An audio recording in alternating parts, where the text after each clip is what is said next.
Welcome back to the Quantum Show, the next hour. I am Nathan from the Quantum Show, and this is Shadow and Sun. Like and Without the subscribe. sun, he's the little guy's playing Minecraft with his friend, so he probably won't join us tonight. But hopefully, everybody else will show up. I talked to Raven a little while ago. I think she's going to show up. Talked to Joe, and I sent a message out to Bruce to remind him he may still be recovering. I don't know if he had a game. I could have swore he didn't have a game this week. Not sure, but hopefully he'll show up. If not, he's going to miss out, and we'll see where it goes. Yeah, well, I hope he shows up because he's the Cryptids guy. More so than me.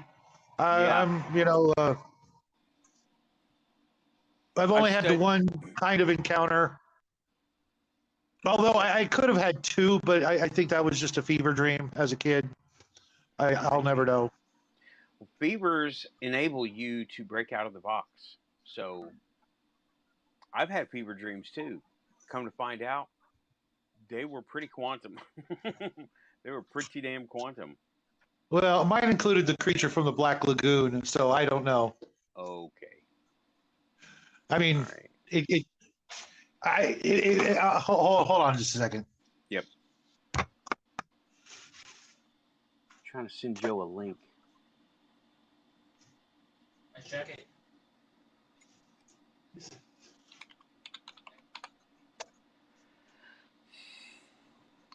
But anyway, everybody watching out there, welcome back to the Quantum Show. This is the next hour after the solo. It has been coined the panel review. Whatever review is quantum. Whatever happens, happens. Hey, Bo Paints Minis, thanks for coming, man. Hey, what's happening, Bo? Long time no see. Okay, I'm looking for you. There we go. I'm sending Joe the link now. Don't know if anybody's going to show up. Raven can come in if she wants. I will send you the link, Raven. You can come in if you want to. It would be great to have. We got told we have chemistry. Raven and I. Cool. We have. I mean, we all do. I mean, that's why we're here. Hopefully James will show up. He was on my show earlier, but he had to lay down. Wasn't feeling good. His back. Don't want to get too personal, but it was a good show. He had some great one-liners. Had me rolling as usual. Bo, looking forward to the game. I can't even put into words. I'm jonesing, so hook me up, man. Do a brother a solid. Yeah, Raven sent me some stuff right before my last show, so I didn't get to watch it. What the heck was that? That was my phone. Sorry. Okay, that was that weird thing again. Sorry. Raven just texted me. Okay.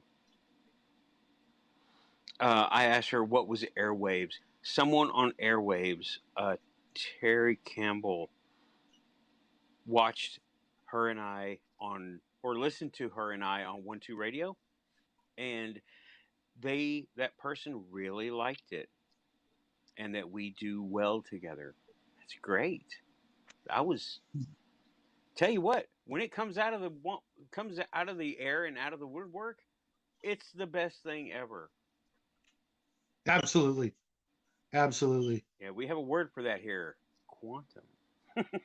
Yes, indeed we do. I was so cheesy, I thought, on that show.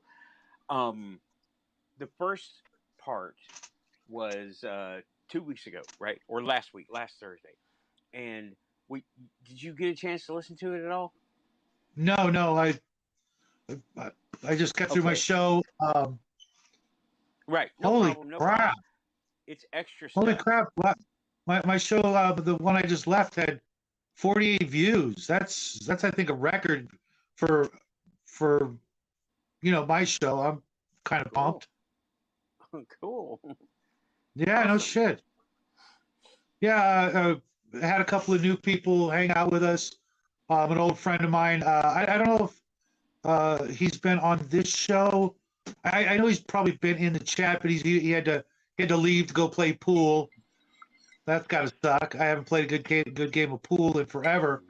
But I had a good week, and it snowed like 3 days in a row.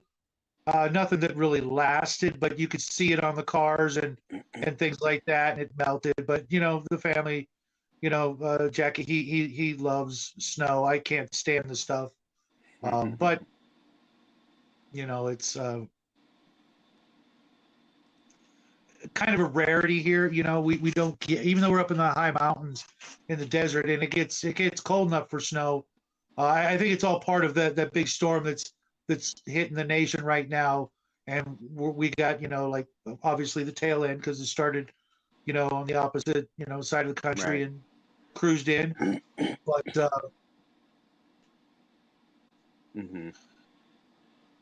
Oh, I keep seeing my other person, my other entity here, Nathan backstage, the manager thing on over here. I thought you already emailed me that stuff, Raven, or is it new stuff? If it's new stuff, great, because then I'll have something to watch after the show. Because um, you know, I like to listen to YouTube instead of the radio because if I listen to music, for some reason that keeps my son awake. But when I listen to YouTube, it doesn't. I don't know. Go figure. But it's cool because he's starting to listen to my style of music. He's got a bunch of old tunes on his playlist that just kind of blew me away. He's got Hotel California and Mr. Blue Sky by ELO on his playlist, and I'm like, why do I keep hearing that song? And it's funny too because Mr. Blue Sky was the song I used to rock him to sleep as a little tiny little baby boy. And it brings back such good memories, when he was just this big and now he's, you know, almost as tall as me. And if he wears his combat boots, he's as tall as me. And I'm like, hey, wait a minute. You can't be taller than me. That's not allowed.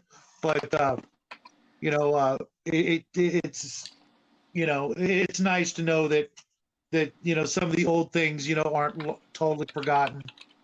But what I was getting at, Raven, is that all week I don't have control over what plays when I'm asleep. I'll just watch a video and then it'll start playing videos that it thinks I want to hear, and those invariably tend to be like news kind of things. So it's been affecting my sleep since I think Wednesday or Thursday night. I started really having some really, really wild dreams. And one of them was wild in a good way, but the other two were just really kind of, like I told Nathan, almost nightmares. I wasn't like scared, just not, not pleasant at all. And I hope it's not, my, premonition type abilities, coming into play, because that's usually how my precognition kicks in is when I'm asleep, and then I wake up and I'm like, oh, hey, such and such is going to happen or something like that.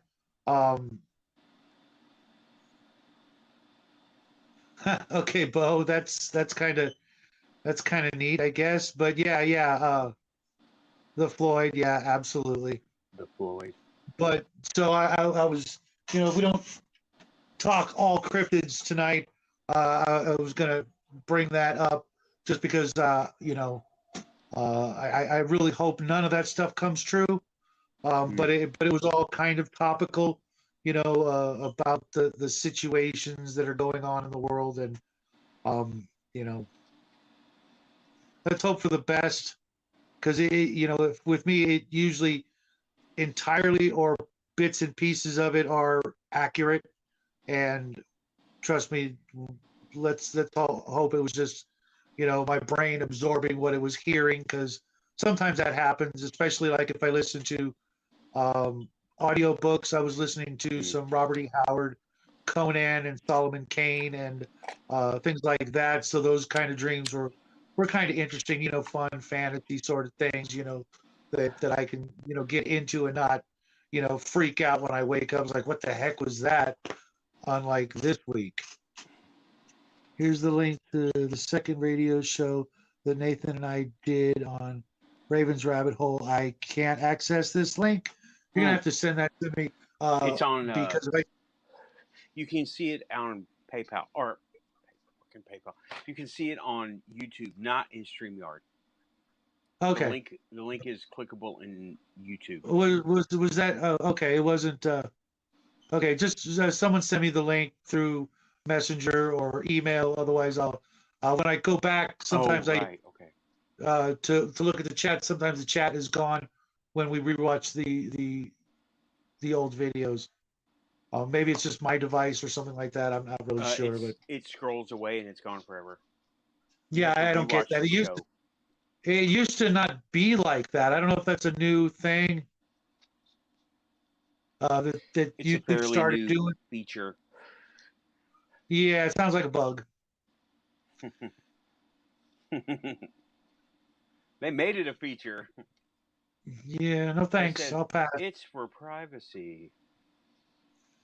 Means they don't know how they couldn't be bothered to fix it. Right. Otherwise, hey Omen, good to see you.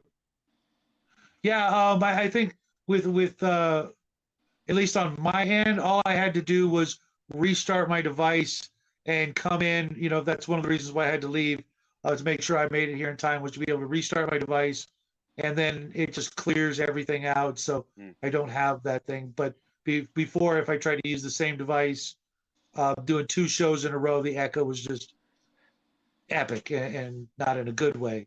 So now we're done with all that, and here we are to cleanse the palate of all that goofy game stuff we all gossiped about for the week, and talk about some other stuff that I know everybody who's here has got a deep interest in, and it's really nice that people like Omen and Bo show up from the other aspect of my life, and that's how I know they're people I want in my life, because everybody knows I do this show, and not everybody comes on over to watch this show, and the people that do, I hold you guys in the highest esteem. Not buttering you up so you'll show up next week, because I know how addicted we all are to this StreamYards.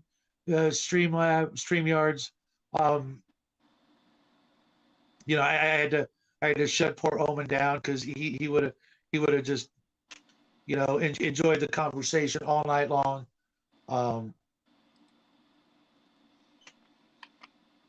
Okay. Desert Bard, that's a good one. Hey, and there we have the one, the only, the Bruce Lombardo of Dick's Division in the chat. I'm guessing you don't have the link yet, Bruce, but we've been kind of waiting on you. I hope you had a good week. There's Joe. Dorothy, welcome to the show.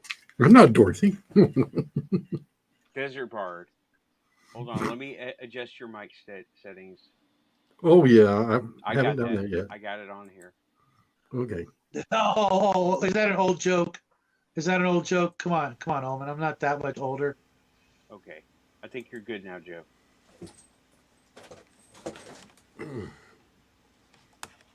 So, say something, Joe, so I can test your mic. Say something, Joe. No, we know, Bruce. It's Saturday night. Don't even sweat it, Bruce. We're just glad you're here. Waiting to hear some of your exploits out in the wild blue yonder. There's Dorothy. Hey, Dorothy. Yeah, she was up there a little further. She was up a little further in the chat, and I was saying hi.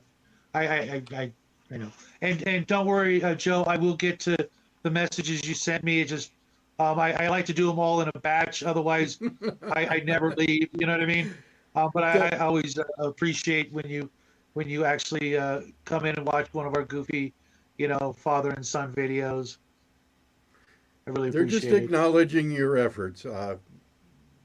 I appreciate everybody's efforts that puts out a video, because I put a few out myself, and it takes a lot more time than what it looks like. Yeah, it does, especially with the boy and his hair. I'm telling you, even though he cut it all off, it still takes him, a while. He will not show up on camera until it's dry, and he refuses to use a hair dryer. I don't get that. I would be dead without a hair dryer, or I'd just have to shave it all off. Um, and he just, he's a teenager. We were all there. He's got to look just right, and you know, half the time he's watching South Park on his one of his devices, which is his new addiction. Go figure. Um, so there's that.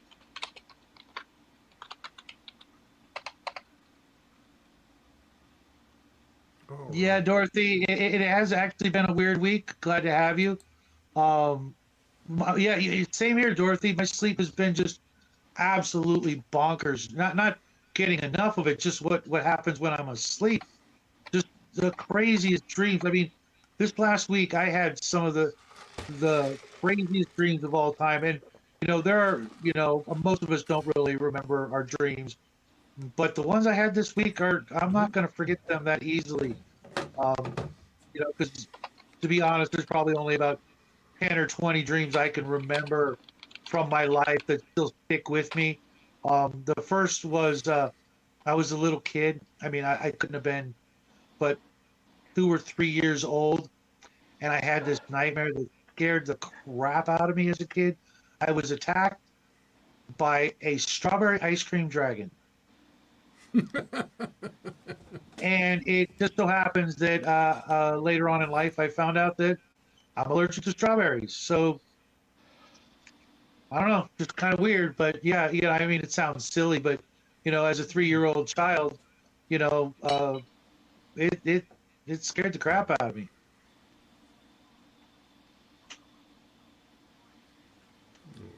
Awesome.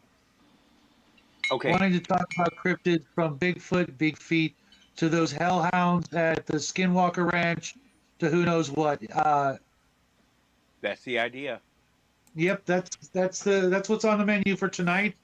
I've only had two kinds of encounters myself: the shadow people, and I guess that's where the name stuck with me because it's about the same time. I got the name from my old man because as a kid, instead of doing things normal kids would do on a Friday night, mind you, I was too young to go out and party, only by a little though. I would listen to the old shadow radio shows, and so my old man and my former boss, where I worked as a PI, they called me Shadow, and it stuck. But it was at the same time I had my first shadow people person encounter in my house. It wasn't.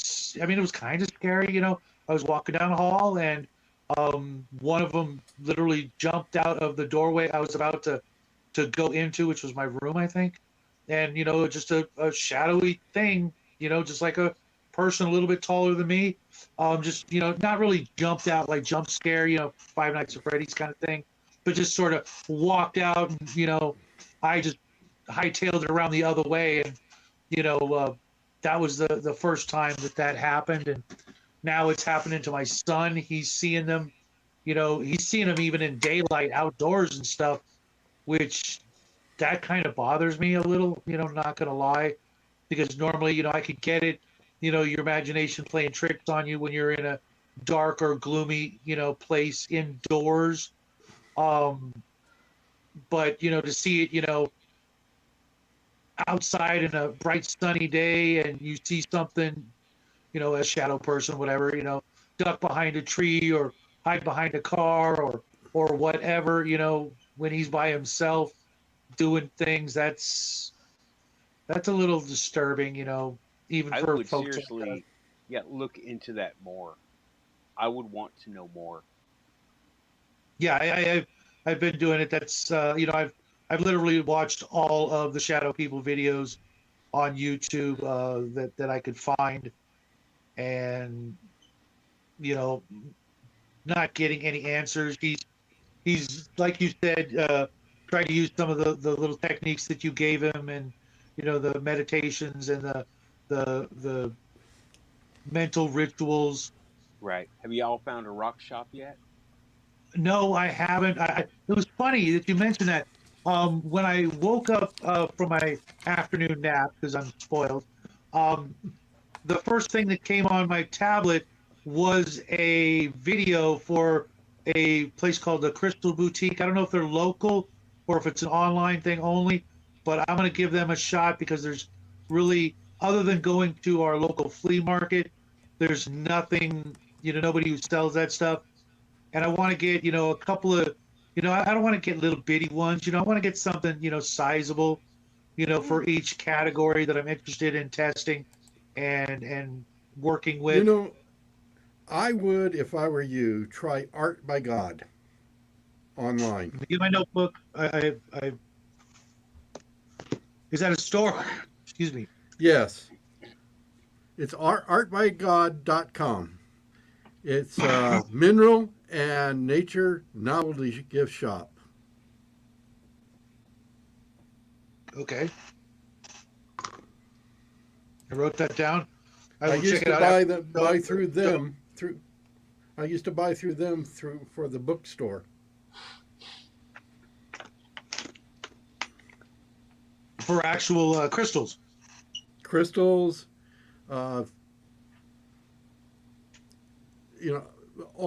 any sort of mineral that you wanted. Okay. Okay.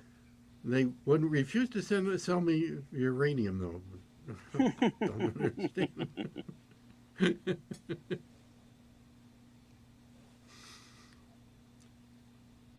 Anyway, you moved away from a lot of cryptids when you left El Paso here. You know that. I do Nathan. know that. Yeah, that's relatively near where Bruce lives. Yeah, it's. I guess it's been kind of a weird week for dreams. Yeah, especially when you're trying to turn around and say, atomic weapons are no good. Russia, calm it down. That was a surprise. That's really not surprising if you think about it. They've been trying to stick, for a long time, that being China, when they have access to the biggest carrots around in a lot of cases. If you know what I mean. So maybe they're going to try, that sort of technique from Dune, if you guys remember the Harkonnens, where first they send in, I forget the character's name from Dune, the Harkonnen brothers. First they send in the ogre guy, and he's just, being evil and, ravaging the world and terrorizing everything. And then they send in Sting, to be the prettier face of the, oppression. Maybe China's just going that route and thinking, you know what, hey, instead of scaring the world and having people fight back, let's do what we've done with the Bidens and bribe everybody. Right. Hate to get political, but yeah, I was kind of amazed when I saw that article too, Joe, because nobody wins in that sort of a situation, literally nobody. And to be honest, I had a discussion with my son about this, and then we'll steer away from the politics. But I'm actually surprised because for a moment there, I was expecting us to launch the first ones. The old adage, the best defense is a good offense. And if the United States were to have just said, you know what, screw it, we're outnumbered, Russia and China are, looming, why don't we just, just end them, like a maniac. And I'm very thankful that thought never occurred to the current administration, because we wouldn't be having this conversation, obviously. We'd be having this conversation over ham radio. or smoke signals or psychic phenomenon, and good luck getting that. I didn't know that about the exact locations with Texas and Bruce and Owen Owl and Joe. You see, you guys wonder why I'm picking Texas to move to. It's can you think of a better place I'd fit in? Maybe the hair might give me some trouble for a little while. New Mexico. Oh no, you would fit New in Mexico. hair. Bring the hat. New Mexico. Yeah, New You'd Mexico, fit in. Texas, yeah, yeah, Yeah, but New Mexico, you'd fit in a little better. yeah. Yeah, but they wouldn't let me open carry.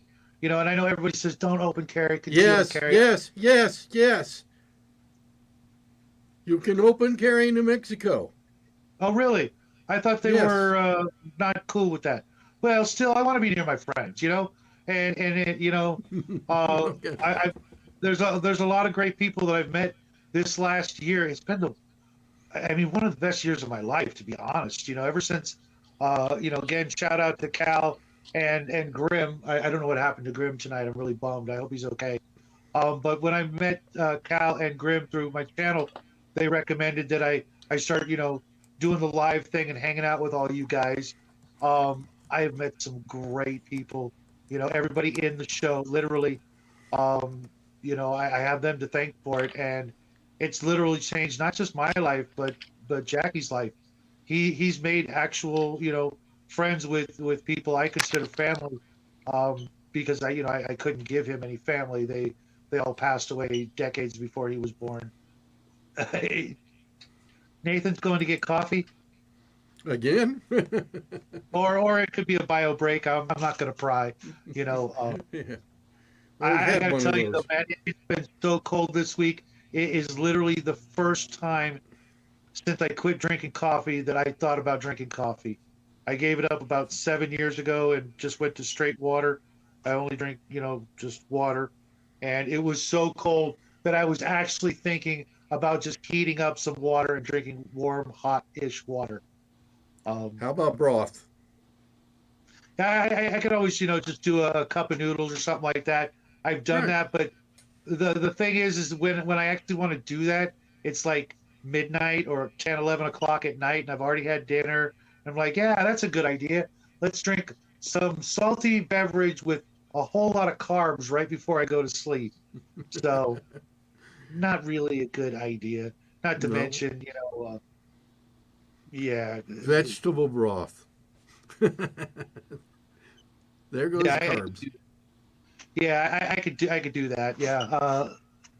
Raven, we just had new moon in Pisces, and the sun is in Pisces till March 19th.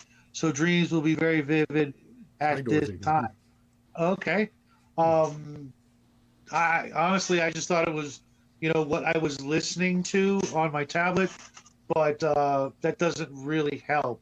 I can't really. I mean, I could turn my tablet off, and just go to sleep, cold turkey.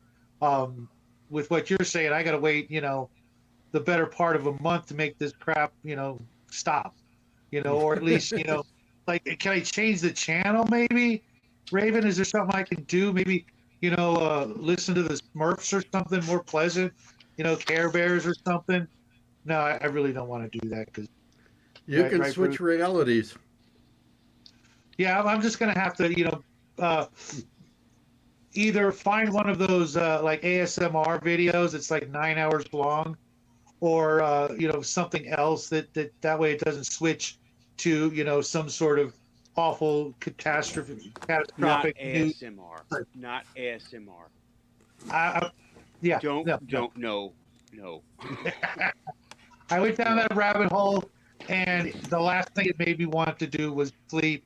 Um, if you know what I'm saying. Not ASMR. You want binaural psychological sounds. Right. I The heard, only problem with that is, the skeptic in me, I have to actually listen to it while I'm not tired or sleepy or anything like that, just to make sure there's no weirdness in it.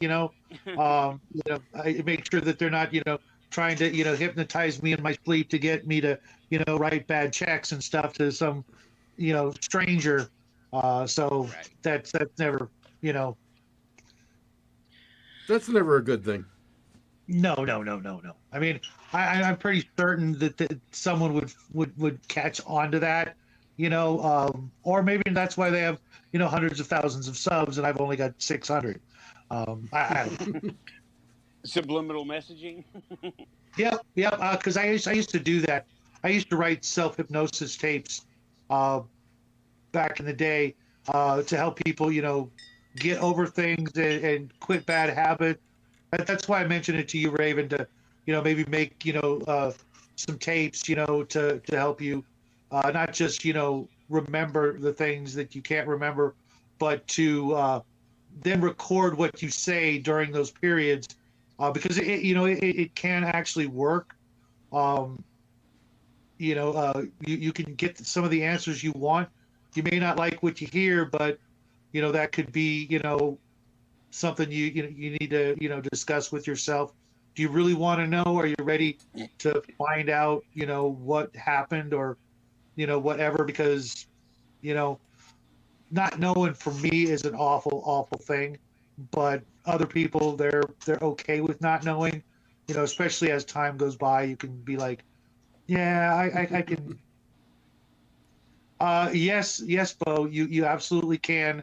Maybe not in the sort of science fiction or fantasy way you're thinking, but if you really put your mind to it, you can really change anything. Yeah, you know That what? you I think he means change realities where you notice things are different. I did it. Raven did it. Neither one of Mhm. us did it on purpose. Did y'all? Does it? Right? Has everybody heard Raven's mailbox incident? Yes.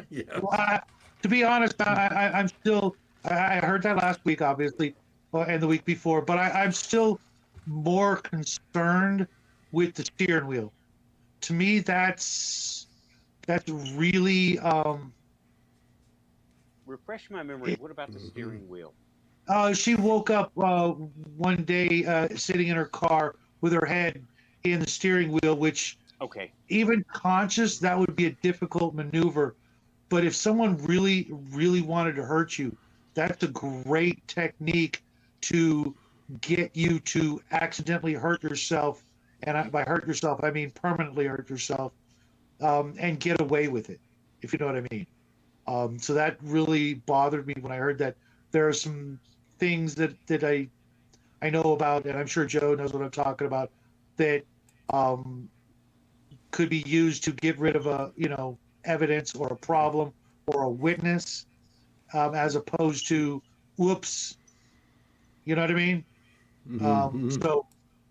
So I for me, I really look at things a little differently than most of the people here.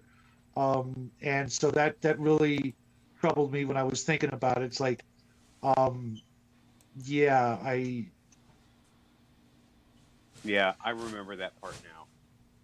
I yeah, remember that part. yeah, I think you guys know, what I mean. How it could be, um, Yeah, it something could really be bad. Something done. It could be done to a person. I right. get you. I get you.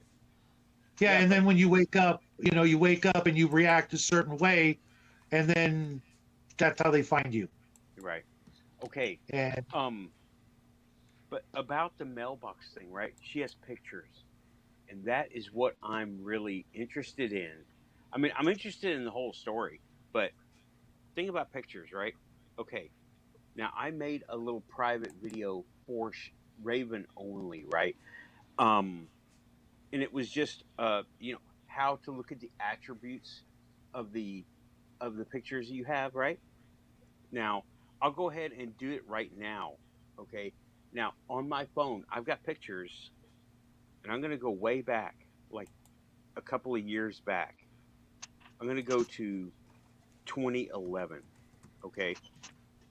Now, this is a 2011. I think this is from, I don't know what this is, right? It's a picture of a book, textbook, right? Now, what you do is you go the dots up in the corner, you tap those, and you get all the attributes of that picture, right? You get the right, time and date of when that picture happened, right? Now that's from 2011, and it says July 21st, 2011, 11:42 p.m. Now that was not on this device. This was on a totally other. It was on a camera, right? mhm, And it comes from Samsung, my S630 camera that I used to have, right? Well, I still have it somewhere, but whatever. Now I'm going to go back to a picture more recent, Was just that the the other old day. pink camera? I believe it. I believe that was the pink waterproof one. Yeah. Okay. Welcome to the show, Justin. Hope you're in for a weird evening. Okay. Yeah, it's always weird here. Weird follows us. This is the Nexus. This is the Quantum Show and the Nexus. Okay, here's one from not too long ago. I took mileage in my car when I hit a certain 105,000, right? Now, when you have a picture on your phone that was taken on this phone, right, on the same device, it'll give you GPS. And I think it transfers from phone to phone. But also, there we go. September 20. Uh-oh, did we lose Joe? Yep. There we go. September 25th, 2022, which is this past September. And it gives date and time. Raven, you can do the same thing on everyone. If you have a weird picture, especially a time hop or a reality jump picture, you can look and you have the picture on your phone. It was taken on a digital device within the past 10 years. They all have GPS coordinates inside, or not GPS, but they all have date and time in the attributes of the picture. So you can look and see when that picture was taken. And the reason I want to see, I asked Raven to go out and do just a little phone video saying, okay, okay, here I am. I'm over at the mailboxes. She doesn't have to be in it. Just narrate, Here I am over in the mailboxes. They're still okay, and they're not broken. And as you can see, they don't look like they've been repaired in the past long time, because she sent me the picture as it happened, right? And she was like, oh man, I had this thing happen, and they're going to fix it tomorrow. And then tomorrow came, and it was like, the mailboxes never got hit. Oh my God, what the hell? I was like, wait a minute, hold on. And that is that is a really, really cool incident. Okay, Raven, that is a total quantum moment, and it's like, wow. Okay. I will check it out, Raven. And if for some reason, I'm not here next week, no, I'm kidding. I have to. I have too much to do. I have way too much to do, and yeah. I got the link that you sent, Raven. I didn't get a chance to reply to the email yet. Yeah, that okay, I need to go. I don't know what happened to Bruce. Maybe you can put the link in chat until we can get you hooked up with him. Everybody just until you hear otherwise, the link is for Bruce to join in. Yeah. So we can get the cryptid show. We will be filtering who comes through. Dorothy, you can always come on. Dorothy, you got an open invite. Right. Just to understand, folks, even though Nathan can bring in 10 people, we're not bringing in 10 people. No, it gets too crowded. It gets too loud, and people step on each other. Yeah, I don't know how T-30 historian does it, Bruce, but that's like herding cats on meth, and not being on meth, but the cat. I don't know how he does it. Yeah, six is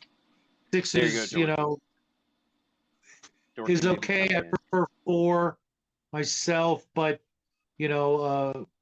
like with my show earlier this evening, one of my friends he felt a little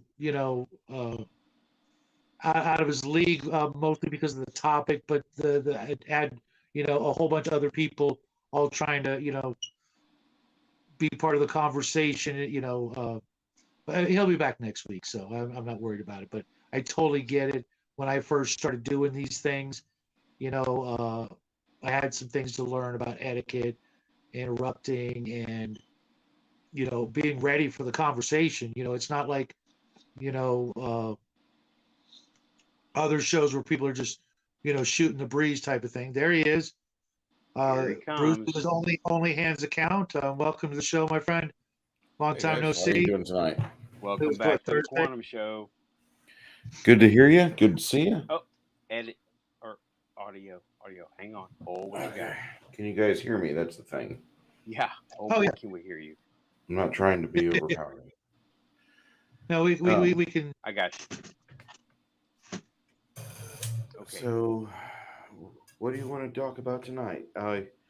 Cryptids. Fair enough. Dogman. I heard you had a Dogman story. So you guys were wanting to talk about cryptids. Anything in particular, like maybe Bigfoot encounters or Dogman. Dogman? There you go. Man, I've not had one of those encounters as of yet. Although they're popping up in parts of Texas now, the East Texas area. And if you're around that area, I mean, just expect anything to happen, no matter what, no matter where you're at, because you don't have a guarantee as to what the wilderness is going to pop on you some particular evening. But everything I'm reading about and hearing about right now in East Texas is that we are seeing a larger amount of dogman sightings becoming more prevalent. Now, there have been some ones that were very popularized in Louisiana, Arkansas area at the early part of the 2000s. But now we're seeing things as of the last 12 months happening here in Lone Star State. Okay. Well, I'm going to look up some articles for that. And what do you think they are, Bruce? Go ahead. What do you think they are, Bruce? The dogmen, I don't feel are terrestrial, first off. Now, I'm not saying they're alien, but I don't believe they're of Earth as much as some people might feel that. Now, there are some Indian legends that they do talk about those type of creatures in a more of a raw, elemental type of defic sense.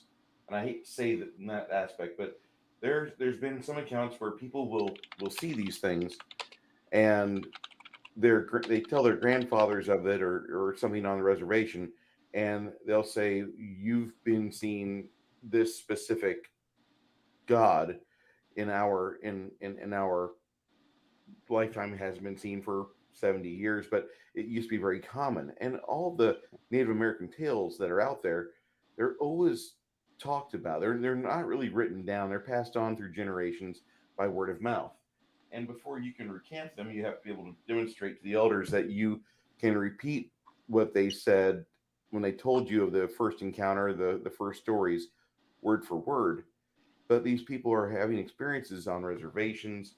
They're being seen all over New Mexico, Arizona, parts of Utah, and as much as that might be, I don't feel like these are quote unquote terrestrial. I actually think these are some sort of dimensional being that doesn't really have a quote unquote a place in creation here.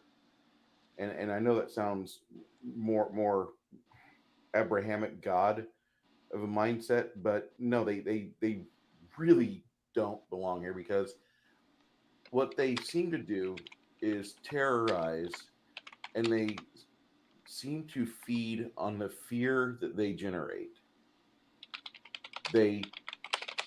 Very few actual physical hand-to-hand encounters of dogmen have happened, but you hear all sorts of things where, like, the chickens were ripped apart or the cattle were killed, but they stop outright at attacking people. Now, they'll get within 10 feet or 15 feet of a person on a camping trip, and they will use their intimidating presence to great effect, and they'll scare the piss out of somebody.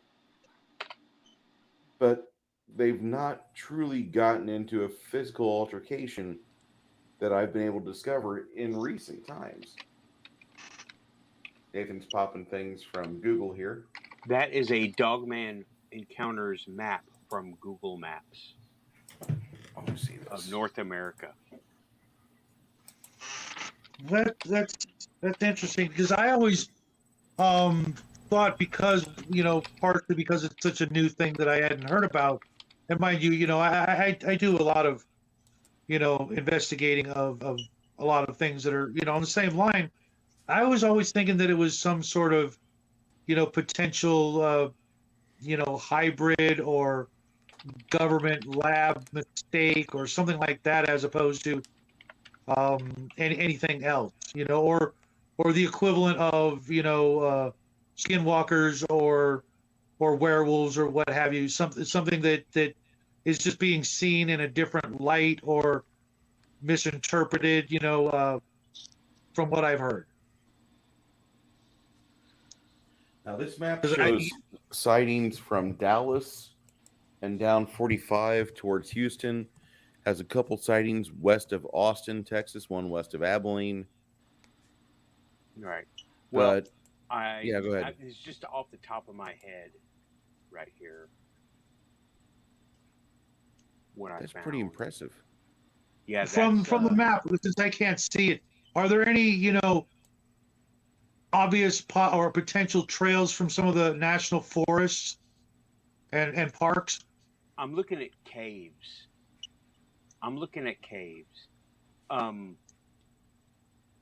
There are a ton of them around the Great Lakes.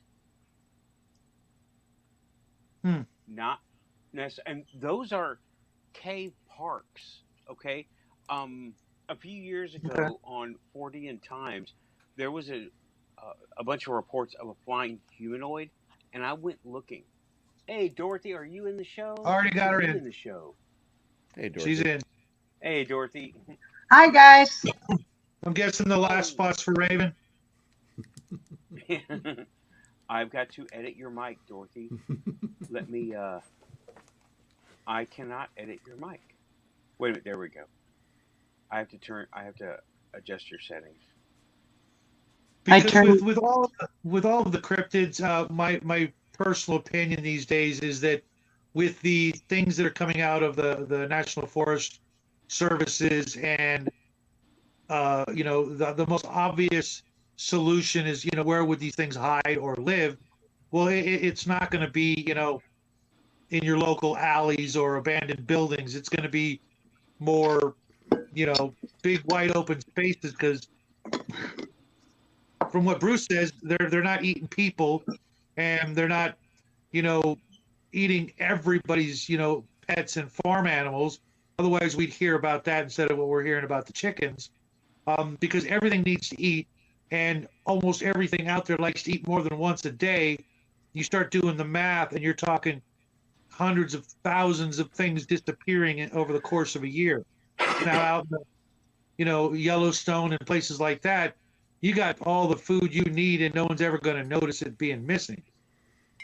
Except I don't know, all those hundreds of thousands, if not millions, of campers that disappear every year. So be careful, when you're in those places. But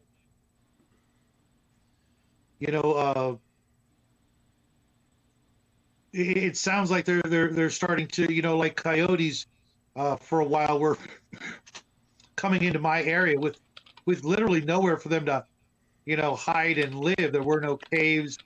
It turns out they were living in the sewers and things like that. So where do you think they're holing up for the night or the day or what have you, Bruce? I think they're transdimensional. So they just pop in and pop out?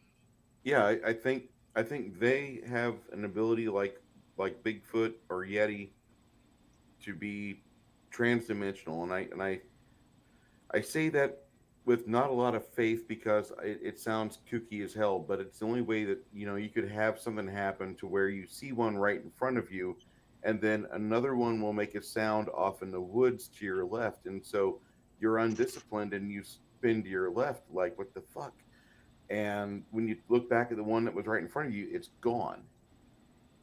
So either they have an amazing camouflage ability like a predator, to where they could just literally fade in and fade out, or they have an even scarier ability to where they could slip off or sidestep into an umbral space to where we wouldn't be able to pursue or see them or see anything. And I think that the missing 411 is connected to Dogman somehow because maybe they are eating, but if they were, I would think that they would be leaving trails and body parts and skeletons and remnants of skeletons and a severed arm here, a leg there. I don't Right. think that I think that they're probably smart enough to take the captured human or the kidnapped individual to their umbral location somewhere at a different spot and devour them at their leisure there. I don't, and I don't even think they actually eat because it just feels like Okay. when they get in front of a person, the main transaction they're looking for is for us to fear the hell out of them. That's everything I've heard on Dogman Encounters and other good cryptid shows. It always seems like that's the transaction they're looking for, and then the encounter ends. And it's really weird to have. We that, have but something maybe that's unusual how- happening in Otero County. Go ahead. Recently, there's been a flare of Bigfoots being seen on the Mescalero Reservation. But amazingly, the only thing that seems to be happening around there is a loss of pies.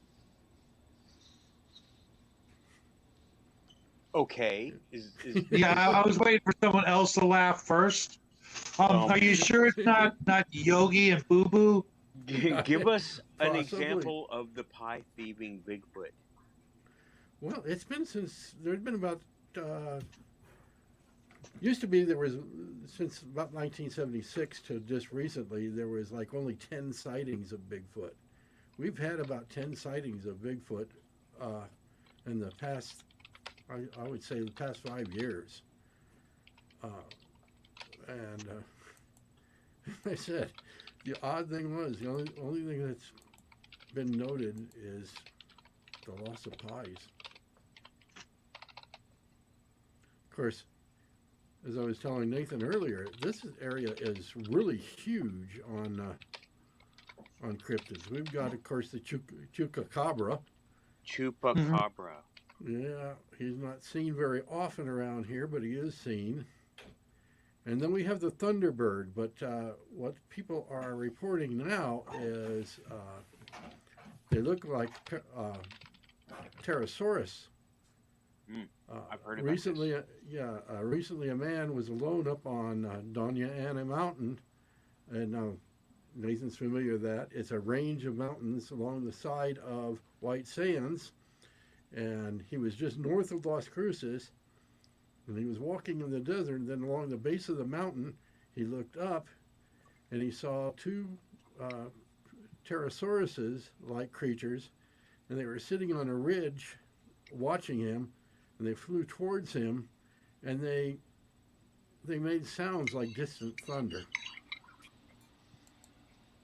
So, and then we also have flying snakes. Now, these are actually gliding snakes.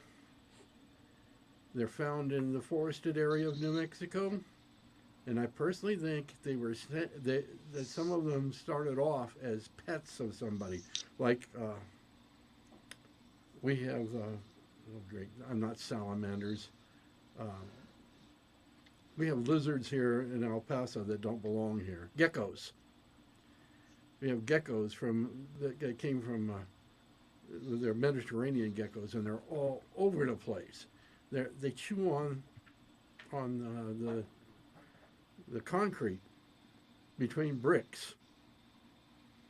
I don't know what they do that for, but they do that. And I think these snakes are related to the ones in Asia because the description matches them to a T.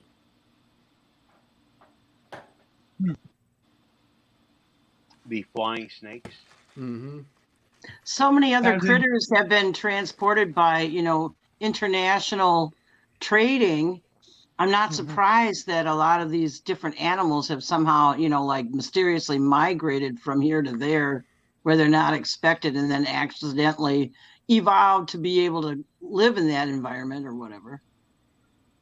So you say flying as in they have wings?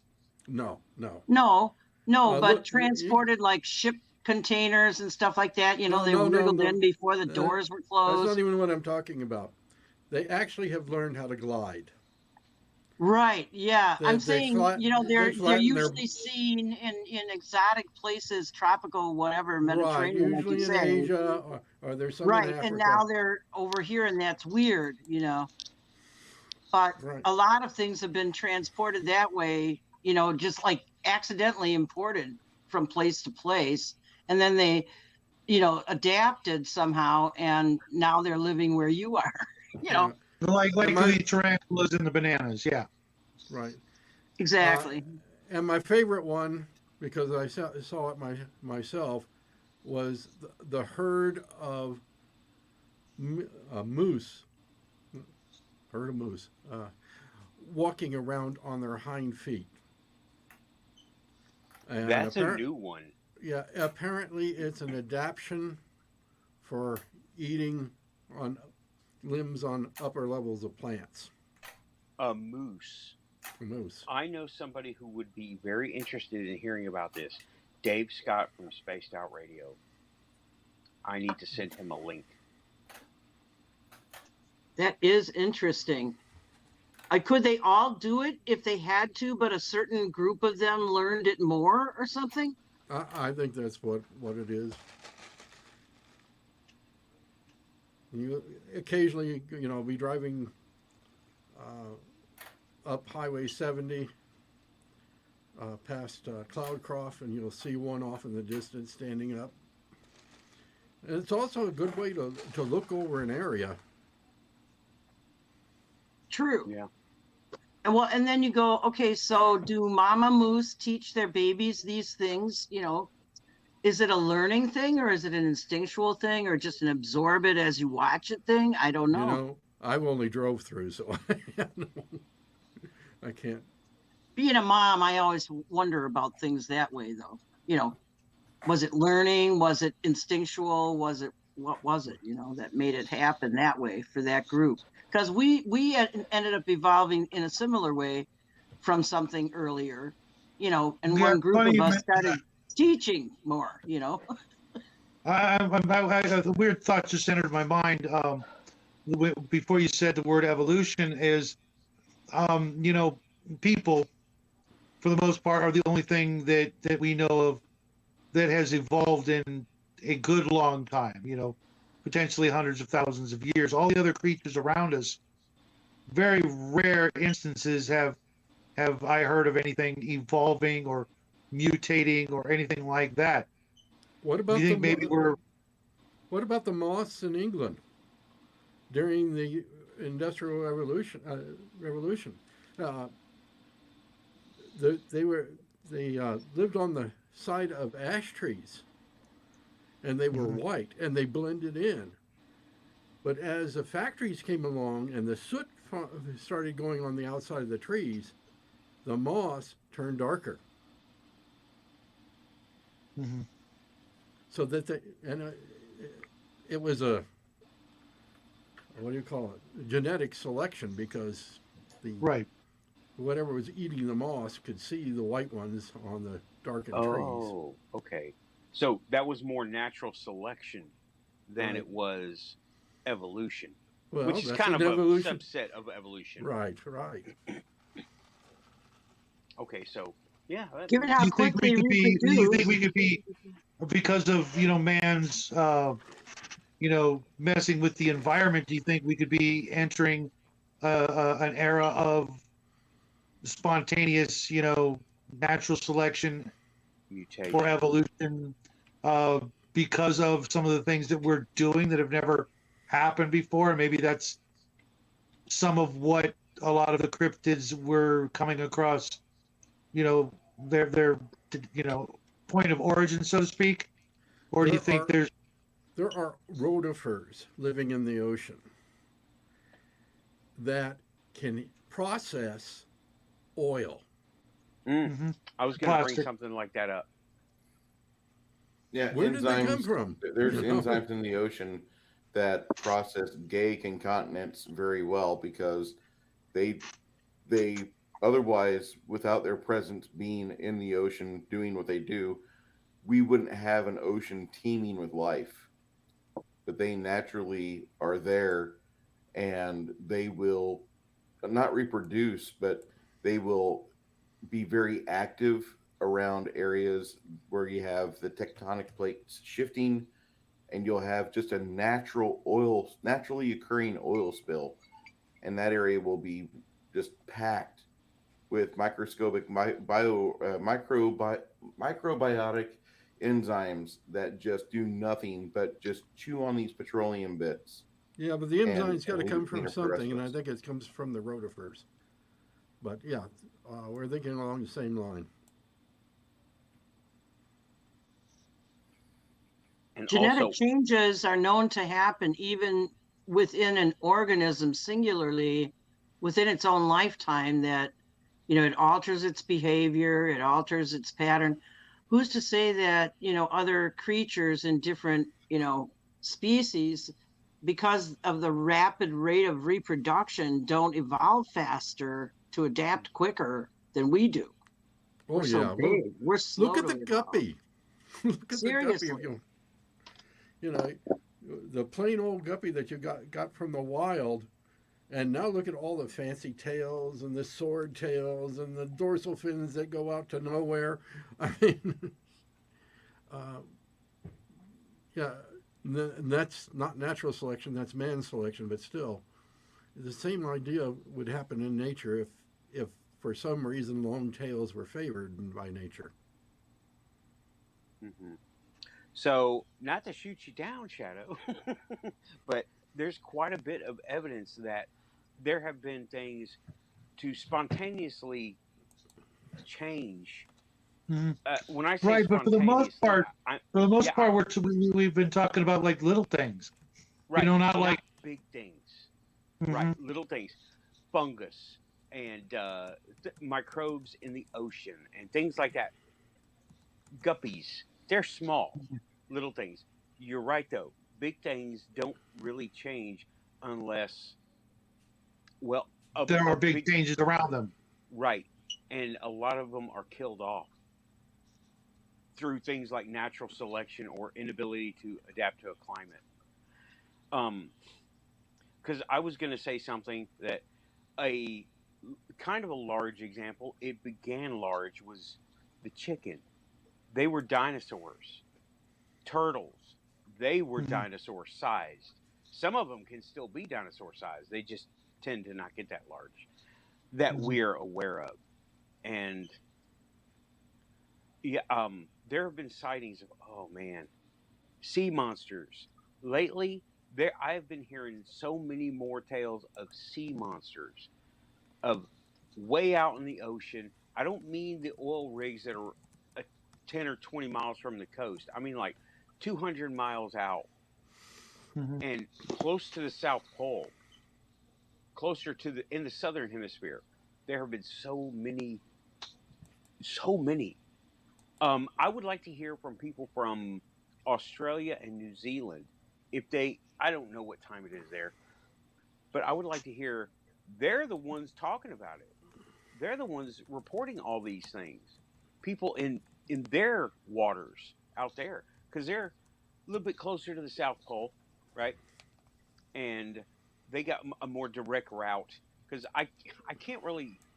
There's all kinds of stuff from South America, but it's hard to get reliable information from South America.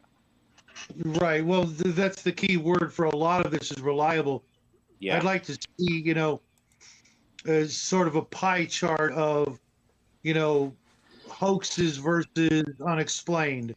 You know Yeah. what I mean? Because Yeah. it I sounds would like too. you're still talking, a huge amount of hoaxes or misidentifications versus the real thing. Otherwise, we're going to see, the news bombard us with, nonstop sea monster attacks and things like that, unless, it's one of those situations where they don't want to talk about it and we're not going to hear about it.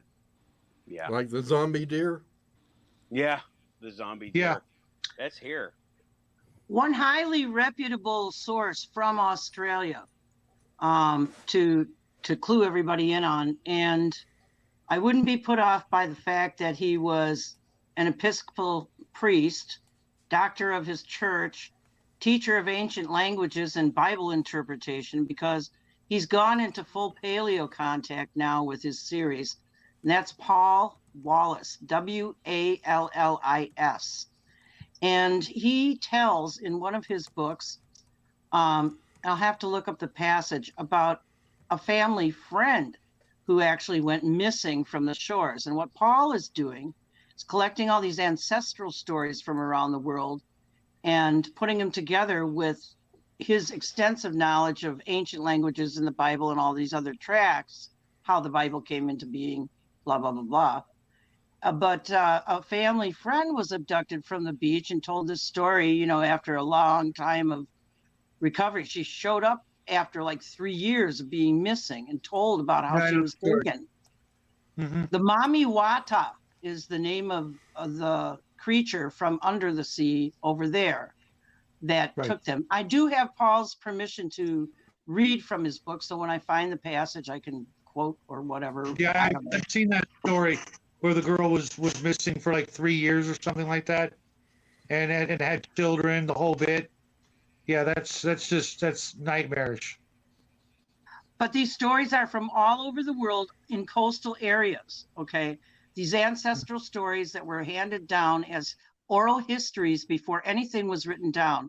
As a music teacher, I had to study all this kind of crap in college to understand how did music morph, okay, and how did art morph and literature and all that. So that's the ancestral stories were always the origin of everything else we have today. Oh yeah. Yeah. Okay, and, I'm gonna throw something in private chat. Okay, that rung a bell. European stories of the Fae, where they would take people and they would live a life, and they would come back, and in the European-based stories, time didn't really move the same way. And you know what I'm talking about?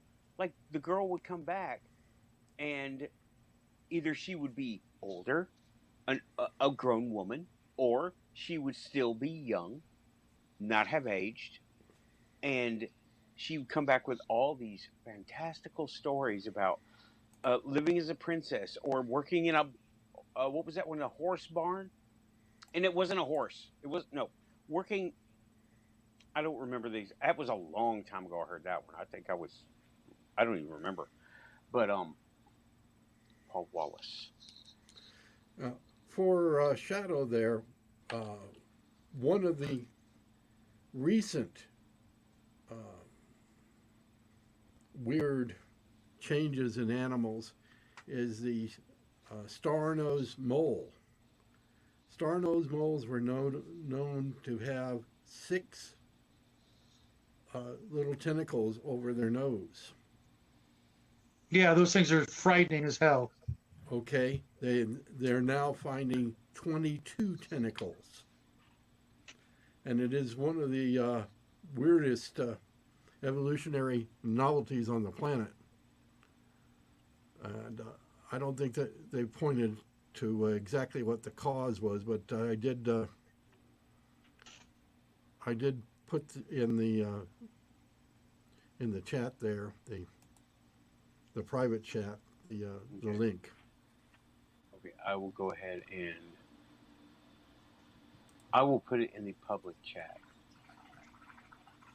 So it is, there are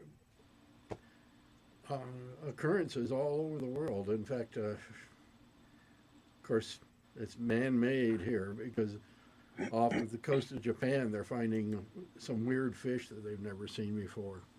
Of course, they're always finding weird fish there.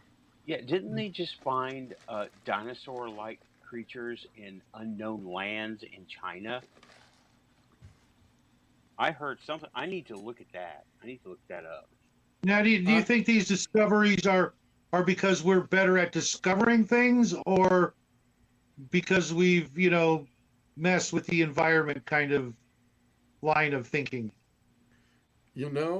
I think it's a little bit of both columns.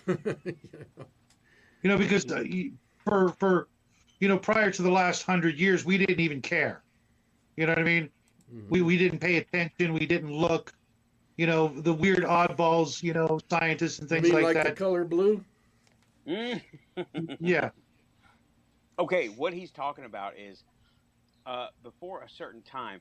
I know this story. I don't know the details, Joe. Before a certain time, there was no word for the color blue because everyone just said like the sky, like the sea. They didn't say Mhm. because Or it was or gray? It was gray like the sky, or gray like the sea. right, right, right, right. It And was the Egyptians made the color blue, that's and right. they sold it. Mhm. And then people started talking about blue. But the Greeks had no word for blue until the Egyptians made a I dye think that was yeah, and blue. the Egyptians I think they had a little quantum in on that because they had literally had one foot in the spirit world like all the Right. time.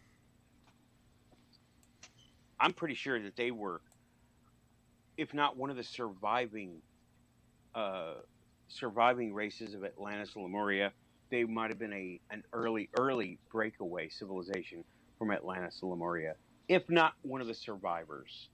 That that's how they got their technological edge, how to use megaliths. Well, if the Eye of the Sarah was Atlantis. Atlantis, it's easy enough to see. All Right. see, that's the thing. I don't think the Eye of Atlantis is, or the Eye of the Sahara is Atlantis. I think it was a later creation from the people who survived, who remembered how to do all that stuff and wanted to have maybe new Atlantis. Or That could well be. that's just me because there is too much going on in the Atlantic Ocean, hot zone, Florida, going all the way to Antarctica, Mhm. and it's even happening right now. Yeah, you And see cities and pillars and city walls and roads. mhm, all that stuff. It's happening right now, and there are people over there in the hot zone. I've been following. That's a Uh, good point, Raven. Yeah, I think that is a wonderful point.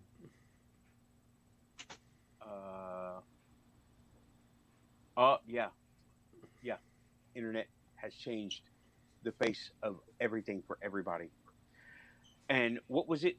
Years and years ago, Liberia used social media to plot the enemy's positions.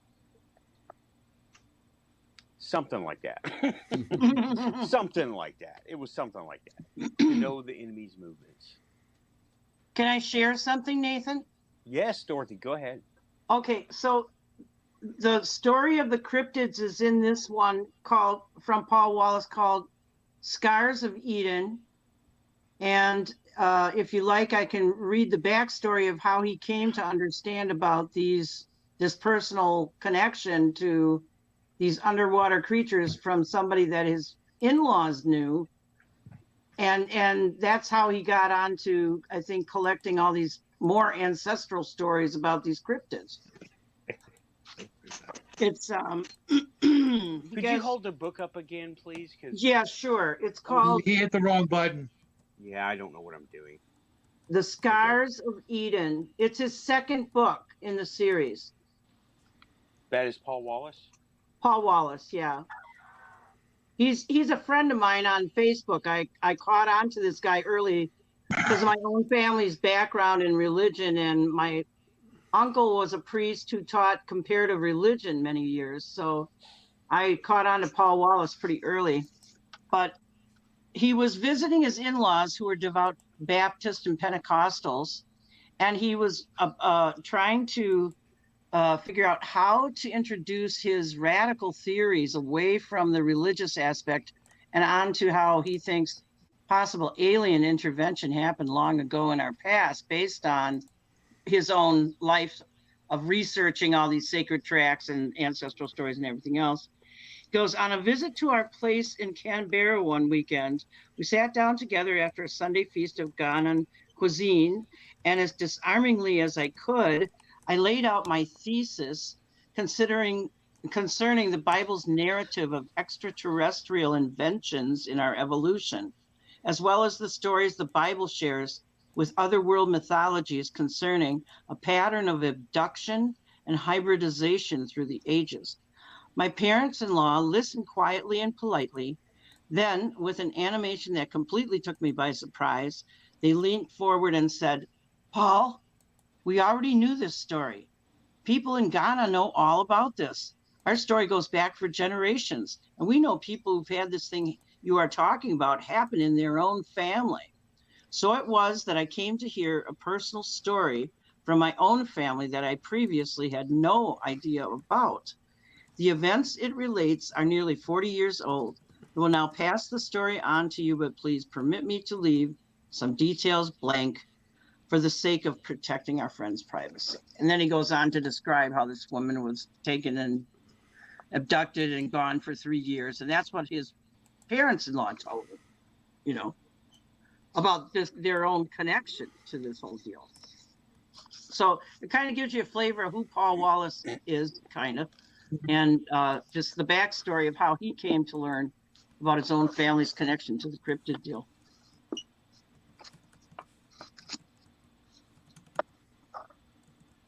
That's one I want to get. I want to get that book. Got a note right here. Paul Wallace, The Scars of Eden. Yeah, he's got a YouTube channel also, the Paul Wallace channel. Okay. I think he's also on Gaia.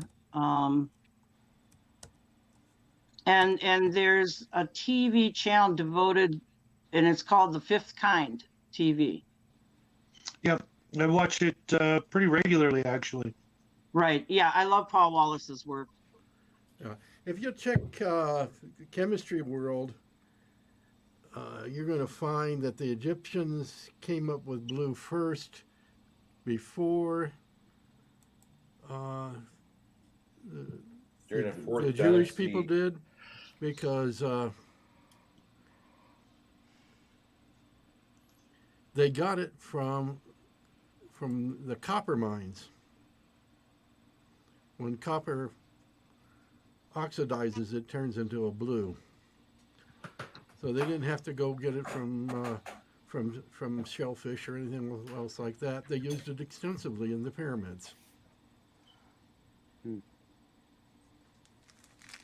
One documentary was I learned about was talking about how the Jewish people actually adopted a lot of the Egyptian things into their own religion, like a lot of religions did. They folded the local customs into their own mythology or theology or whatever. And that's what the Christians did too. Catholicism especially. I think that's what Luther was protesting when he protested. The Romans did that. They absorbed. Right. Yeah. Yeah. Absorbing other cultures by incorporating their own customs. It sounds like a pretty universal trait all around. I mean, we're still doing it today, and now we actually, get a ration of shit for doing it. Yeah. Right. It's called colonization. Yeah.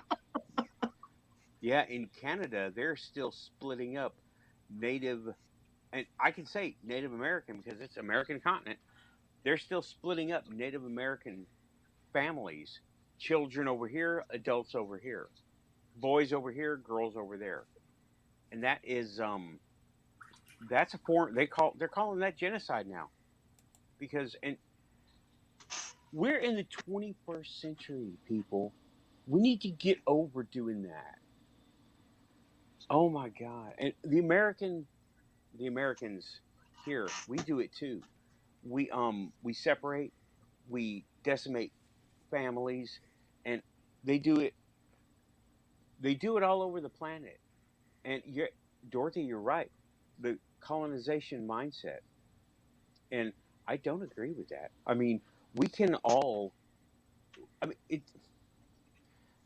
we here in this chat here, in the chat, in the YouTube, we realize all this doesn't really matter because it's what we're linked to matters. The spirit matters. This stuff What did Yoda say? We are beings of light, not this crude matter. He's right. Just because, and I got mad at, oh man, I didn't get mad, but I kind of like bursted out at my coworker. I said something that came from Star Wars, and I said, just because Yoda said it doesn't mean it ain't right. And he goes, okay, man, chill. It's okay. Just because it was in Star Wars and Yoda said it doesn't mean it isn't right. I think they borrowed from a lot of the world religions. Oh, they definitely did. Well, I don't know. I'm definitely gonna have to not buy into the whole midichlorians. Sorry, man. No. No, midichlorians. Oh, God. That's... I say I give Star Wars a no fault pass, but midichlorians. Oh, God. Force bugs. You get force bugs. Oh, God, please. Okay. Coffee. I was just waiting for him to say his power level is over 9,000. Well, you know it's over 9,000. Coffee.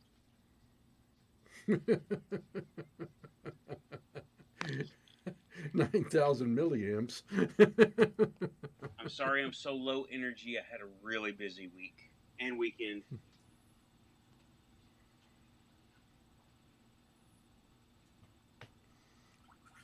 Me too. That's why my sleep is all screwed up.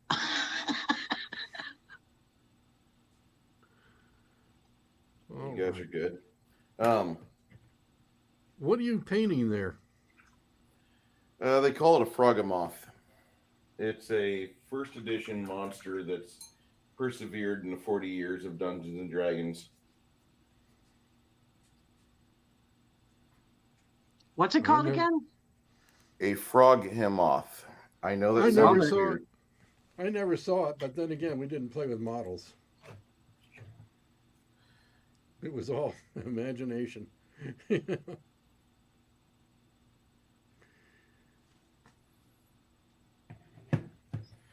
I don't mind playing without models, but I much prefer playing with models. Well, as you can see, I'm a little on the ancient side. My son always loved to paint his dragons and his characters, and he's got Dungeons and Dragons books for years. I got to get him over to his old buddy from childhood because he wanted all of Joel's Dungeons and Dragons.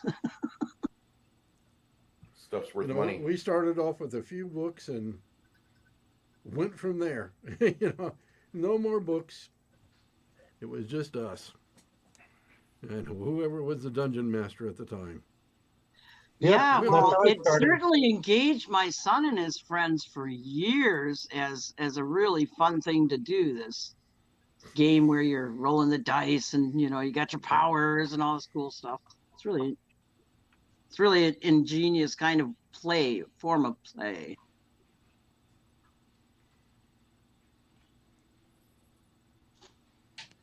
So I was surprised when I walked into a bookstore and saw models. Much coffee. Okay, sorry about that. He's back. I had to get coffee. This conversation's ramping up for me, and it's necessary. What do you guys think about the Dogman just being a Wendigo that non-Native American people don't recognize? I can't say I go with that because too many people have Dogman sightings, and Wendigo sightings tend to go way differently than Dogman sightings. Dogman sightings go more along the lines of the physical, super strong, super fast, those things, but looking like a dog humanoid. I put it in the chat. But Wendigo sightings tend to go more along the lines of the mystical, like it. Yeah, with antlers and long fingernails and things like that. More mystical, like it melted. It had liquid parts of its body and just the weirdest stuff ever. nightmare stuff, like crazy acid trip nightmare, not totally paranoid in the woods scare tactic like Dogman. Um, yeah, I don't think that I can't go with that one. Okay. Dogman is Wendigo. Is Dogman just from different sources, different context? I can't go with that because Dogman sightings are so specific in that they are just like super animals or super organisms, and Wendigo are It's more more like spiritual. more spiritual. Uh, yeah, okay. Wendigos have been known, well, not known. Wendigos have been reported to actively open a portal in front of them and just blink out of existence, but through a portal. That's what I've heard, right? So, what Whereas are the chances, Nathan, of a Wendigo, the form that we see being like a cover thing that we would somehow recognize as something maybe from our Earth, but it's able to morph in and out? Could Wendigo be like a holographic projection of something else? that's a good question. Maybe not holographic, but I know what you're talking about, like a mental Phantasm? projection. What? Like a phantasm? Right, phantasm, mental projection, energy projection that we can recognize, but possibly, and it could be that we are interpreting it to look like that because we're not geared to look for that stuff. Not, not immediately. I mean, we can always meditate and get to the, you know, what it might be, our best interpretation. But like if something were to project like a mental image at me, and my mind couldn't sort it out correctly, it might make it look something like Wendigo stories. Yeah. So not holographic. Not holographic. I get you though. Mental imagery. And I can see that. That's a good question, Dorothy. Trying to keep it quantum, Nathan. Oh, you have no problem keeping it quantum, Dorothy. You are as quantum as R. Keith Andrews. Now, looking at Raven's comment down here, the Christians took the God Cernunnos as their image for the devil. I think that is part of it, but you have Inky, you have Loki, you have a whole bunch of other ones, including the goddess Sin, or if you go to Egypt, it's the god Sin. It depends on what pantheon you're looking at. But they all had their mischievous nature to them, and of course Loki was considered evil, but because I'll bring it back. all right, because of his dealings with the arrow and killing the other god, but I don't think he meant to. I think it was just, he can't be hurt. Okay, well, this will hurt him, and didn't realize it was going to kill him. Well, that's the weird thing. A lot of people I've heard about have fired rounds. Okay, incident report. I just had something knock on my door, and there's nobody out there. Oh, cool. That's why I got up, and I was expecting, somebody to be there. There are people here. I was expecting somebody to be here. So I didn't. That's why I got up, because I went like this, and went to check the door. There was nobody there. Something knocked on my door though. It was just a light little boom, boom, boom. Haunted. Okay, well, Nathan, what did I miss? Haven't you heard of people firing rounds at Dogman and nothing happens? It doesn't even phase it. Yeah, I've heard that. Okay. That happened at the Skinwalker Ranch years ago before the government got involved with it.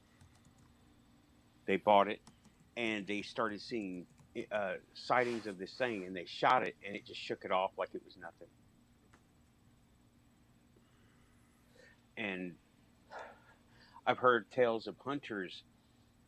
They're out there, and this is from Dogman Encounters.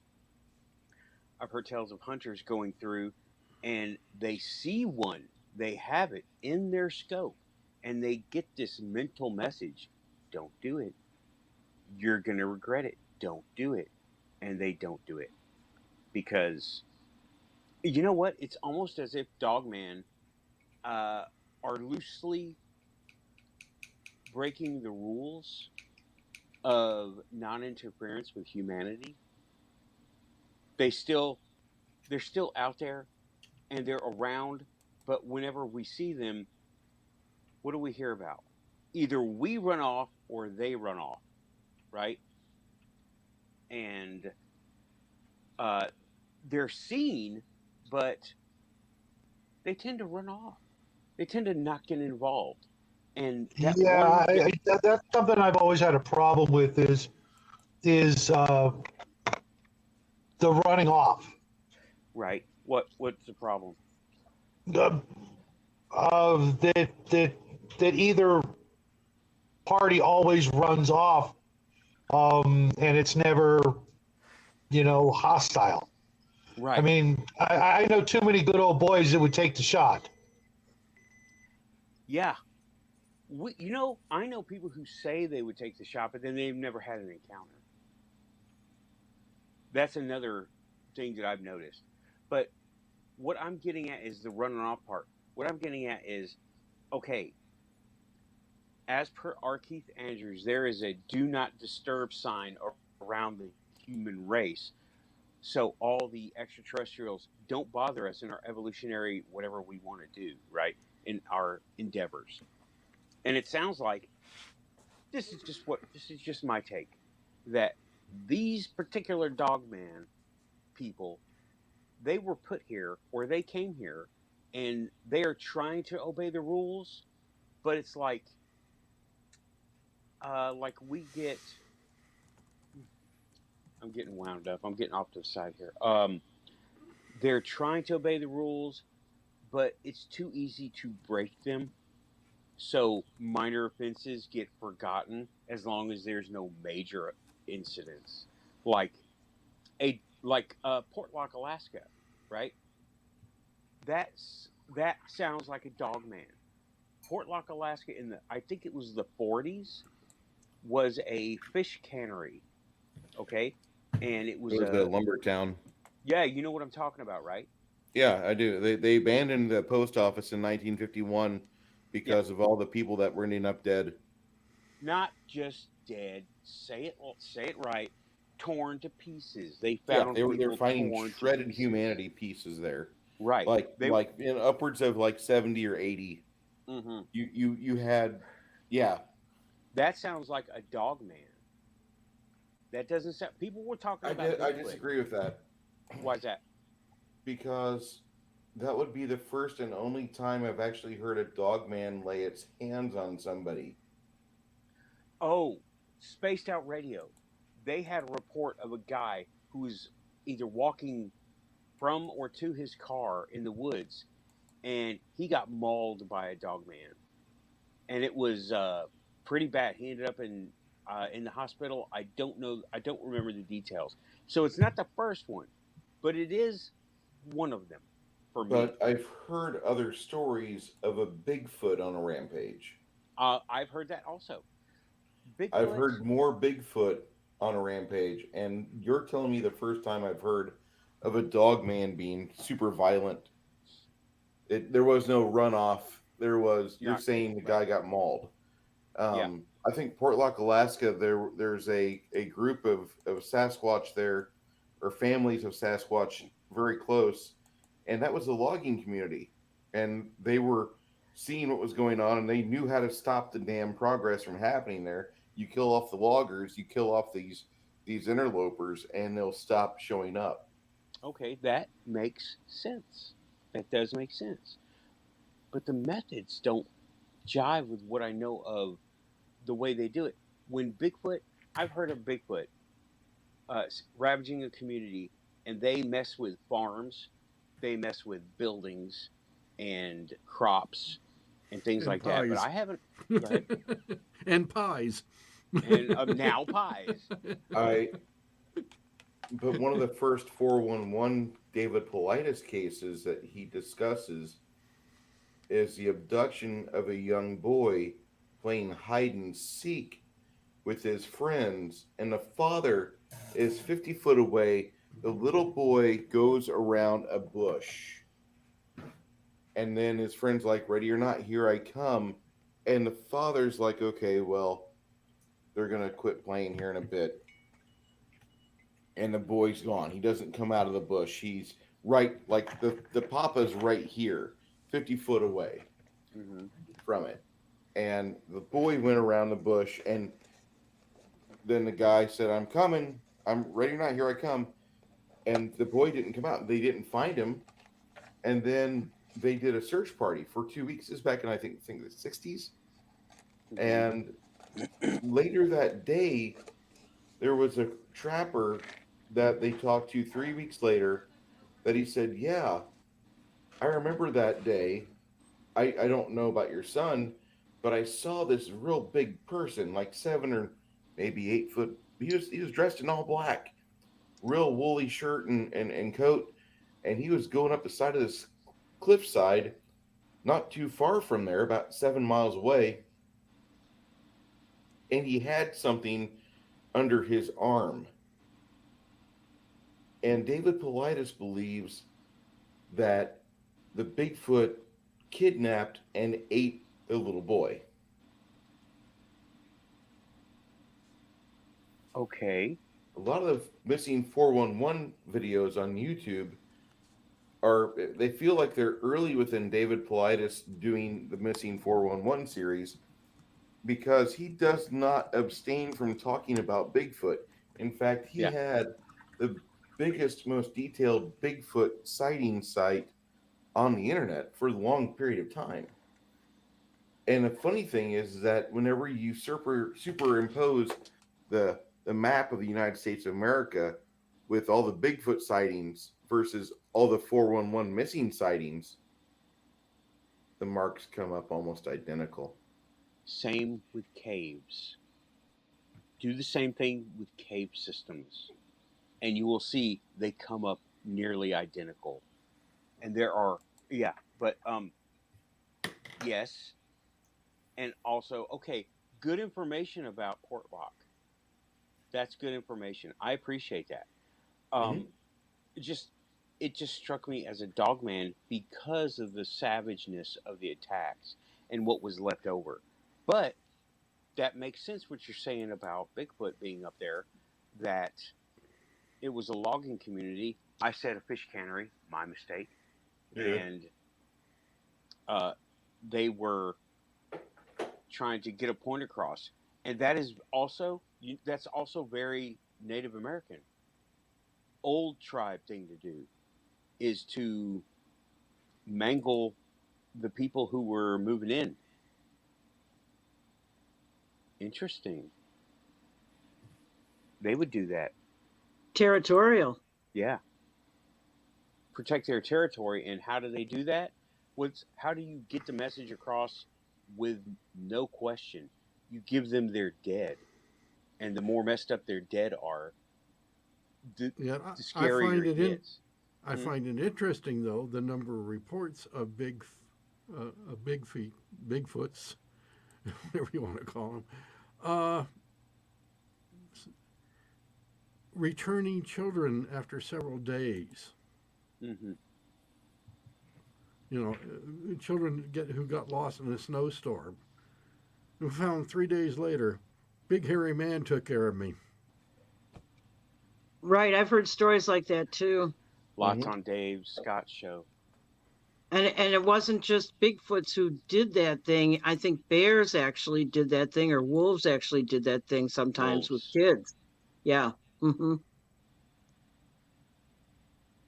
It's like animals recognize when a baby's in danger, and they know somehow, either instinctually or they're smarter than we give them credit for, that not killing off every single upcoming new creature is a good idea, so it preserves them having some food in the future. Yeah, well, I like to think it's more of the quantum thing. They see that these are innocents and they don't do anything, and they have no. Right? Yeah, you're having a probably hard right, time with that. Nathan. Probably right about that. Shadow, you I'm have having a hard time with that? Okay, look, bears eat meat. They eat a lot of meat. Okay. If these things eat, if whether Dogman, Wendigo, Bigfoot, whatever, if they eat meat, they're not going to hesitate to eat the meat. Okay. Now, if they don't, okay, maybe. But things like that, that are that big, tend to need to eat meat. So where are they getting it if they're not getting it from the people that disappear or that are attacked or what have you? What are they eating instead? They can't all be down by the river eating fish. Right. So what are they eating? Are you talking about the kids that go missing? Everything. And I mean the kids that go missing and then get found. Right. And Okay. yet, there's police records of such events. Oh, no it doubt may that there just are be a records of it. big. It may be that there was some hunter out there in a big fur coat. That's exactly what I was thinking. That makes more sense. As weird as it sounds. And there have been reports of feral people, feral humans. Right. North But America. also there's a lot of people who just want to disappear. And if you're living out in the woods, 3-year-old kid, we're talking about a 3-year-old kid, giving this evidence, or a 3 or 4-year-old kid. right? They're not going to be able to tell the difference between a guy with a beard and a ghillie suit, or something like that, or fur from Bigfoot. Yeah, he's 8 feet tall. Well, to a kid, everything's 8 feet tall. True. Recent reports from Tennessee. Okay. Recent reports from Tennessee, there have been in East Tennessee. East Tennessee, I swear, has got it going on, y'all. I need to go over there more often. Knoxville area, Knoxville region, Gatlinburg region. There is a lot going on over there because just recently, and it's still ongoing, is people finding singular large footprints in their yards. Okay? One single footprint? Single. None leading up, none leading away. Just a footprint. Yeah, Shin Goji here. He was my neighbor. We would hang out. He moved to over near Gatlinburg, about 20 minutes away from Gatlinburg. And he all winter long, like almost every day, he was finding a singular footprint. Big, okay, really big in his yard. And nothing leading up, nothing leading away. And he's still finding traces.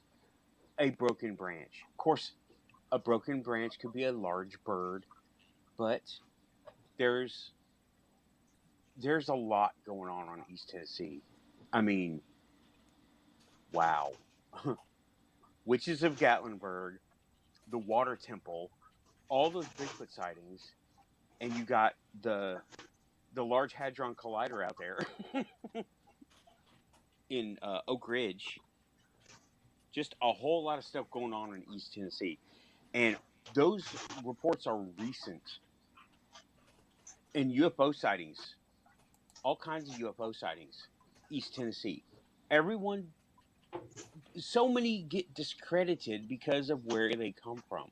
But there are a bunch of them.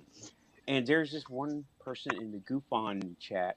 I tried to make friends. I'm still trying to make friends that lives over right in Oak Ridge, Tennessee, and she says she is close enough to see the cooling towers, and there's UFOs all the time around there. Well, that's where the Hadron Collider is. There is one over there in East Tennessee, and people tend to forget about that one. They all want to look at CERN because they're rebuilding, they're in the news. Well, Oak Ridge never stopped working. It's been working this whole time, and it's a big that's a big amount of energy to be dealing with all at one time, you know? So stuff Mhm. happens. Stuff happens over there. And we we don't know how this works. So there I brought up something one time, off topic, on topic, right? Is CERN and Oak Ridge. Now, uh, this is kind of runs along the lines of ham radio operators, Joe. Uh, Two newbies just got nice rigs. Nice to them, right? Not awesome rigs where you carry it around in your truck and your pocket at the same time, but just nice rigs to them. Right, yeah, you know what I'm talking about. Mhm. Nice new rigs to them. They start turning dials and pushing buttons and experimenting with how far they can get out. Um, well, we have CERN. There's another one, but I'm going with CERN and Oak Ridge. They are people with new rigs underground, and they're pushing buttons and turning dials and seeing what happens. And I think they're going to tune into each other sometime. And what else could they be tuning into?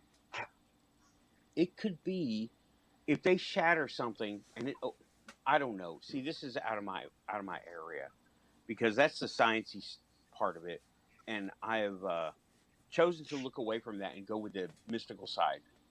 You know, but it just seems to me that if you mess around with strange energies, strange energies are going to mess with you too, and you're going to reach through that ether, and something's going to go whoop and grab your hand and say, "Hi, nice to meet you." Makes sense Could to they me. be producing some of these things that people are seeing by doing all this weird science stuff that they're doing? It's Yeah, I was kind possible. of thinking that too, Dorothy. The more the more we learn, the more we realize we don't know, and it's occurring to me that there's probably a lot of things going on that we're never going to hear about. When it comes to experiments and what these big corporations are doing, in their facilities. I could see that, maybe they're in fact opening things up that, you know, weren't open before, or they're opening them wider. If that makes any sense. Hmm. Yeah, I hate to get into the pseudoscience part of it, but it's just too strange. Those things are just so way over my head that I can't help but go into the imagination of it. I can't help it. I mean, years ago they thought that they Same were, here.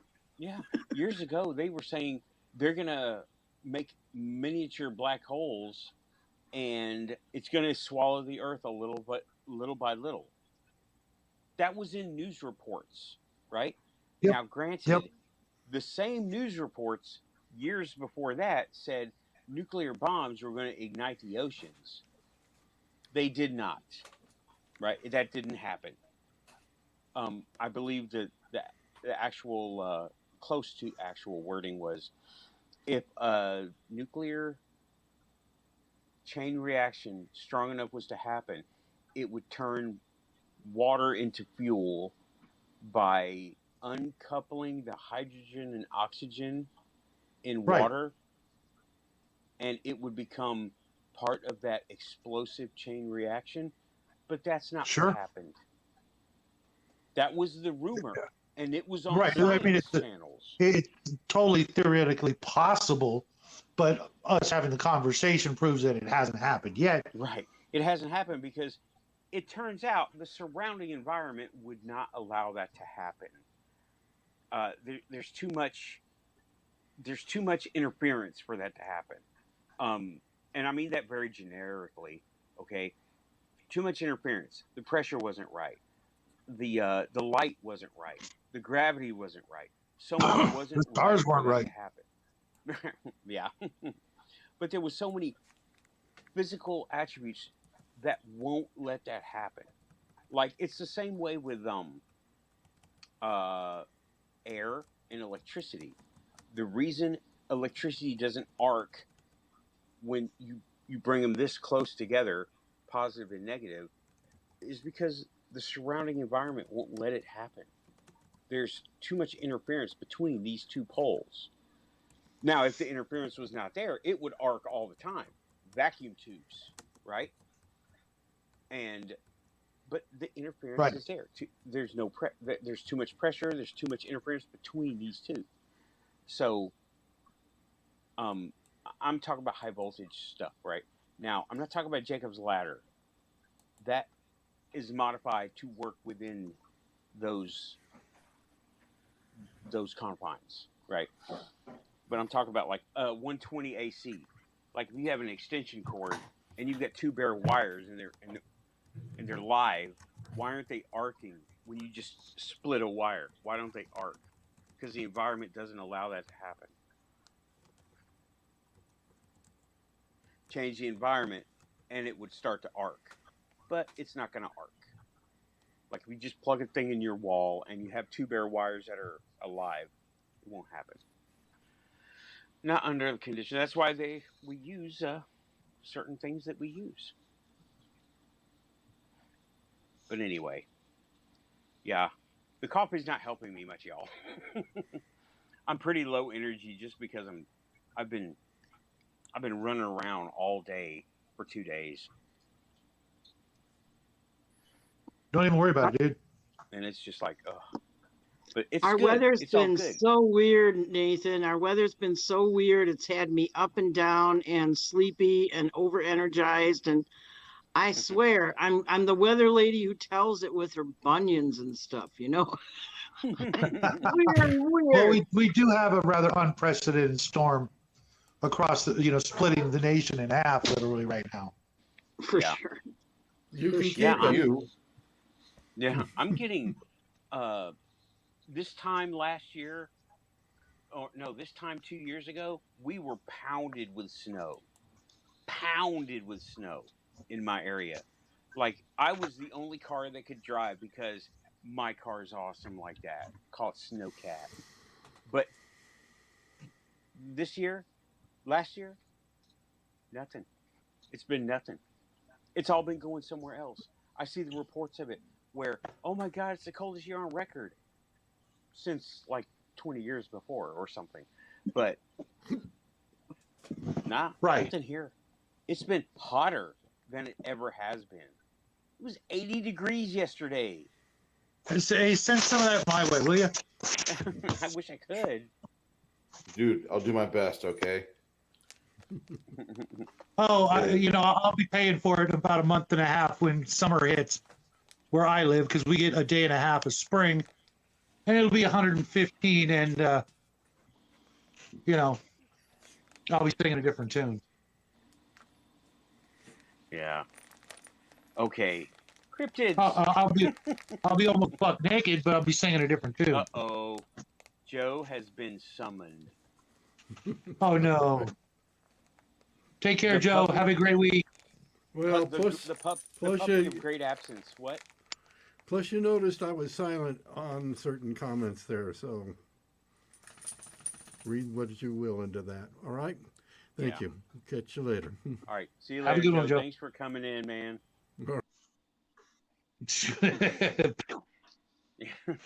Gone like the wind. Yep. Oh, all righty. Oh, and Dorothy bails on us too. You see how she is? Oh no, Dorothy. I didn't expect that. Hey, Dorothy. Oh well, Dorothy's gone.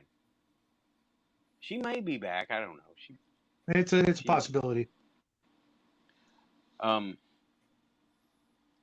But yeah, okay. It's been a good talk, y'all. I like this. Yeah, I This is think the you were call. right about that being a cannery, though, because they said it was primarily a salmon cannery over in Portlock.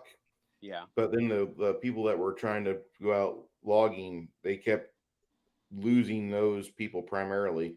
And I misinterpreted that as it was a logging village because they Okay. lost like 70 people that were dismembered. Right. I haven't heard this story recently, so I just remembered cannery. And There's a Discovery series called The Alaskan Killer Bigfoot, and I believe it's on YouTube. You might have to watch ads or something, which it would make sense. It's a Discovery Channel. cool. But they have like 7 episodes on there, over 45, 50 minutes per video. And you're going to Cool. watch, yeah. I think episode 5, they actually lose equipment because the Bigfoots start getting upset and start breaking trail cams and shit. That's Okay. kind of weird.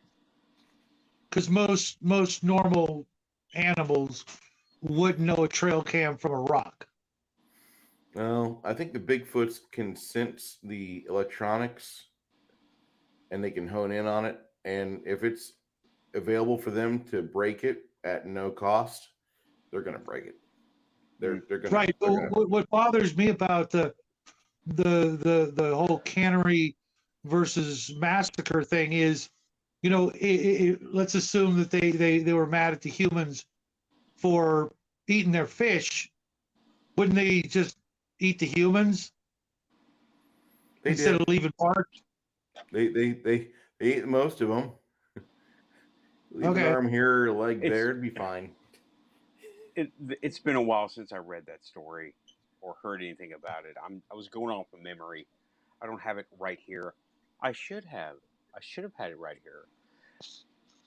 And disclaimer, the reason I don't bring up lots of stuff online while we're doing the show is because it lags me out so much having a bunch of windows open.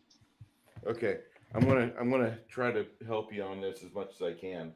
Before I do a live stream, if I know I'm gonna pick on something, if I want to get into a topic, I will open another tab and I will just load up the screen that I need that has the notes I need to have. It does slow down a few PCs out there. Heck, if we have like 10 people on this and I'm running a session, my computer's lagging badly. I know it's cooking. You know what I'm going through then. Yeah. But I'm going to tell you, open up the windows beforehand, and that way, whenever it's time to talk about it, you can be like, Jamie, cue the video, and you're able to roll that beautiful bean footage. Yeah, and you're able to bring it up right away, and you can start telling people about whatever it is you're discussing. Yeah, I'm still trying to figure out how to bring up the footage myself. I tried to watch my own video, and I had 3 people here. This was an early show, early on, and the audio didn't carry through, so didn't happen.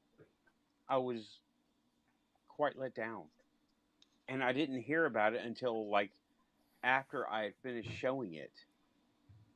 Like, thanks, Dorothy. Thanks for coming on, Dorothy. Thank you, Dorothy. And Samantha Morris the cat just showed up. Hey, Samantha, I see you now. And so did YJ Overlander. Welcome to the show. Okay, Samantha, I didn't see you until the end of the first hour. I was just wrapping it up. I hope you listened. Welcome back. Welcome back to the Quantum Show. No. And yeah, YJ, I think he's been lurking and listening because he was here earlier. Yeah, I chat with YJ over on our Keith's show every day. Well, every day but Monday, or days I can't be there, which I wish the show was a little earlier or a lot later because I either get there like a half hour late or miss the show entirely. Mm-hmm. But he's got a good show. Yeah, our Keith. Yeah, our Keith is more of a self-help show, and it's needed, it's necessary, and it's relevant. I'm just saying, I don't really go with the Journey series that he does about saving money and uh, good spending habits. Those are good. It's just not my speed.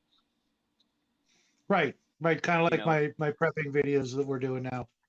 It's not for everybody, and not everybody can do those things, and I get it. But Yeah. he's a gamer. He's a painter of miniatures, and I'm actually going to be doing a show with him. Hopefully this month. I got to get him some supplies because I want to show him the next level because he's really good at what he does, but there's some things that he doesn't do, like washes and dry brushing, that would just Hmm. just freaking blow his mind. Yeah. Bruce, you know what I'm talking about. Imagine if you only did the base coats. You know what I Jeez. mean? Compared to the Oh, I know other what you mean step, too. it's That's it's a big. that's a big part of the finishing process is bringing out the highlights, doing a wash, and then getting like maybe just a small bit of it dry brushed so you can have a complete accent performed the way you're supposed to. And if you're a commission painter like our friend Fritz, that's a large part of your money. Yep, yep, exactly. And so I'm going to be sending him a box of Army Painter washes and a couple extra brushes and a couple other things, and literally just going to blow his mind. And it's the least I can do for all he's done for both you and I, Nathan. Yeah, he Whether we're there shouts or us not, out every show. I shout him out regardless. every show. Yeah, I try to as well. And whether we're there or not, he just does it. He doesn't have to do that. And Yeah. I've seen a Appreciate lot you of both. traffic from his channel to ours. Yeah. you know, Arky is. and you know, Go ahead. yeah, just the fact that he's doing what he's doing, but at the same time he's doing what Bruce is doing is really kind of cool. People don't have to believe him or whatever, but he's still doing a lot of good things all at once, and most people can't really multitask like that. And he like I said, he's got my old man's sense of humor, so it's nice. Yeah. I like how he uses terms from, it seems like another place, like I met a chap, and he uses gentleman properly. Hey Gentleman YJ, means you got to that come you're a over and check out landowner. our show on Tuesday. You'll dig it. And speaking of which, I haven't seen Grim all night. I hope he's okay. He's another He one of had our a friends. video on earlier today. He did a video Pardon? earlier. He did? Yeah, he had a pre he did his own video earlier today. Maybe, I don't know, it was like less than 30 minutes. And I think he was on Week in Geek, but I was busy in Oh the no middle no of the no no! game. That's a different Grim. It's a different Grim. You're talking about Grim to Say? Yeah. Yeah. He did his own video earlier today. Really? Yeah. I mean, No. not about what you're talking about right now, but he did a video earlier. It showed up in my feed. That's weird. I didn't. Well, I didn't even know he had a channel. Grim? Yeah. Grim from the United Kingdom. He hates guns. No and no no no no. Grim to Say is from Virginia. The guy that looks like Rob Zombie. No. There are Different two Grim. Grim Desays. Grim to Say is a friend of mine from Virginia. The Grim you're talking about, he was on Legion of Myth last week, right? Mm-hmm. Yeah, not the same guy. Yeah, I'm talking about this fellow here, Grim Jim. No. Grim's name is Dave. Yeah. No, Grim to Say, he's got a health issue. And I'm, I sent him the link to my show because he was supposed to be there tonight.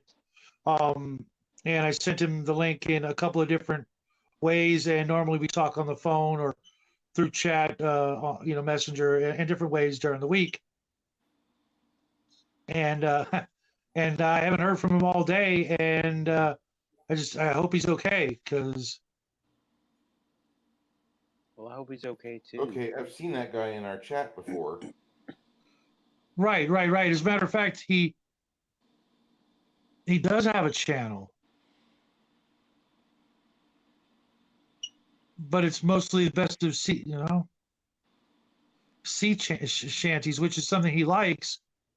But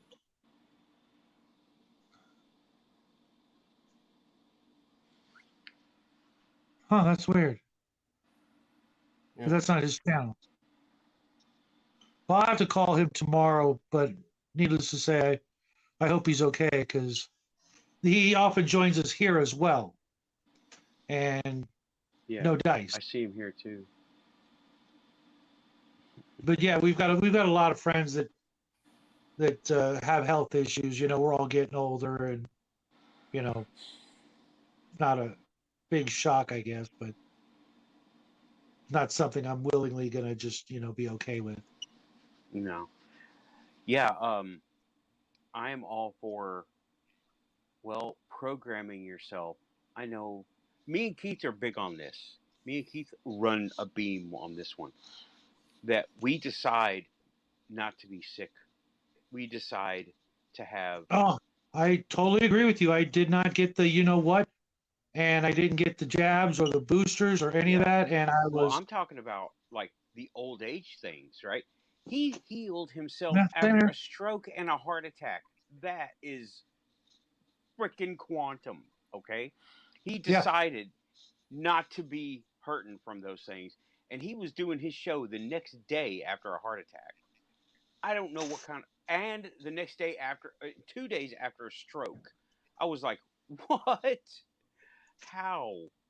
But he's got some kind of enlightenment that I think I'm on the edge of it, right? And his particular edge seems to be his off-worlder encounters and how they have awakened him and shown him how to do these things.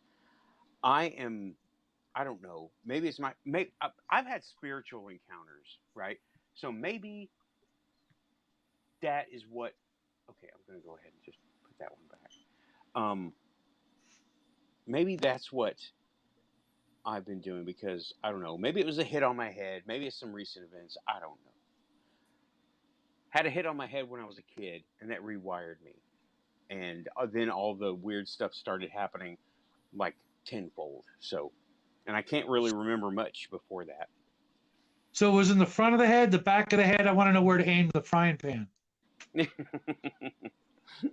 I fell off a roof when I was 4, and I hit right here. And that's why if you look at my face, the symmetry is way off. You see one of my eyes are different. My whole face is crooked because of it, because I had to heal back. And yeah, I look at the thumbnail for the shows, and I'm like, God, my crooked face. Oh my God. And I'm all holding the thing and my crooked face. That's why I'm always tilting my head like that, because it's not as, I try to play to my strengths, and the strength is the crookedness. Yeah, YJ. Yeah, YJ. Mm-hmm. YJ says, yeah, he wills his health into existence. I think it's happening physically. He's enticing cells to become stem cells sprouting a leaf on tap. There is a mental aspect to it that I have not discovered yet. Mm-hmm. And there is some kind of like, when I feel myself starting to get sick from something, I say no.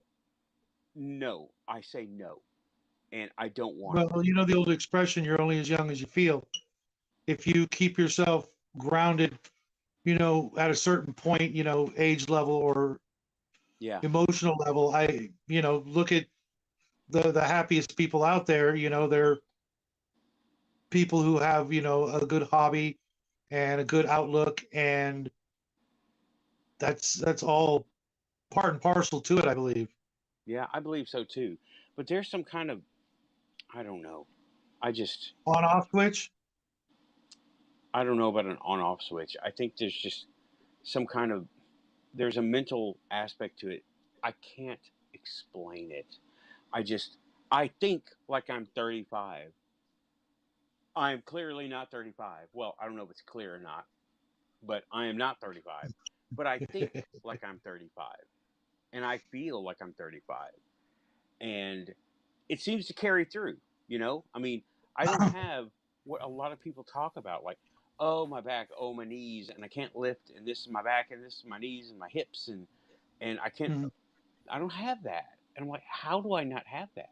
When it's so common in the VA doctors don't know why I'm not fitting their profiles of, I should be uh, very overweight, very very sedentary, and I'm not, and I don't feel like I want to be. That doesn't appeal to Well, me at all. I'm sure the coffee isn't hurting, Oh but you no, it's also not work hurting. and you work 6 days a week?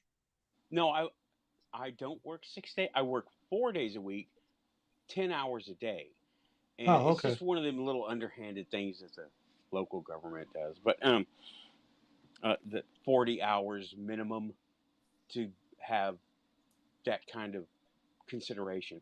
But Hmm. no, I do work, but it's not the employed kind. I work on cars and I work on people's. I'm still working on fucking vacuum cleaners. There's my F bomb for the night. I'm still working on them. Not haunted ones, but just regular ones. I'm like, oh my God, I cleaned a vacuum cleaner out yesterday. I'm like, will this ever end? This will never ever end. That's the goal, isn't it? Yeah, yeah. Um, yes, Raven. That's a. I need to. I need to look at that. Bruce Lipton. Hmm. Yeah, but it seems like my encounters with vacuum cleaners are never going to end.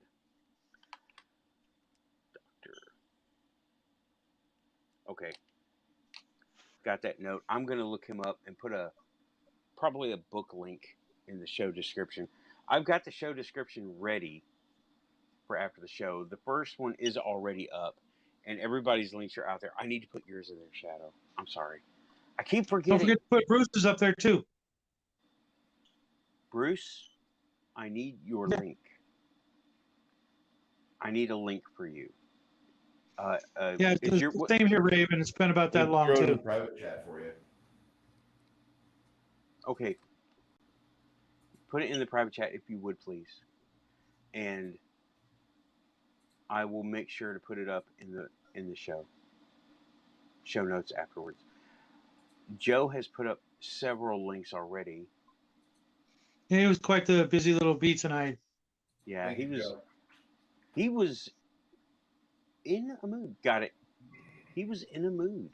I will put that in the show notes after I'm done, and I will go ahead and get it ready because I've got a notepad going on right now where I save the show notes. Let's see. I need to do this. Wait a minute. Okay, well, we've slipped out of the quantum show already. Talk about miniatures, and it's all good. I wanted to show this thing off that I put together that I showed it first hour. My mom's car has a defective part, right? And here's the defect, right? This is a certain ignition module, right? These are my parts. It just has three little V's on it, right? This Okay. is a ignition module. It is tucked up right against the distributor, which is a hot part. This has to stay cold. right? So the idea is to remove the part away from the heat, right? And give it some passive cooling. So what I did was, it's got these three. This part actually slides into the distributor, which is bad because it has to stay cold. The distributor's hot, and it's electronic. There's a little computer part in here, right?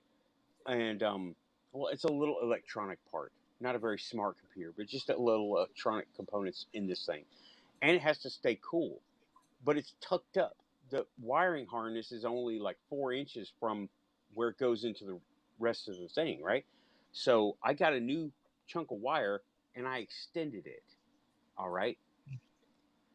These are 12 inches, and this is just an heat sinks from Arduinos, right? Mm-hmm. I didn't have a big one for it, but all under there is a metal shield, which is the heat sink for the thing, and apparently it Okay. doesn't work very well.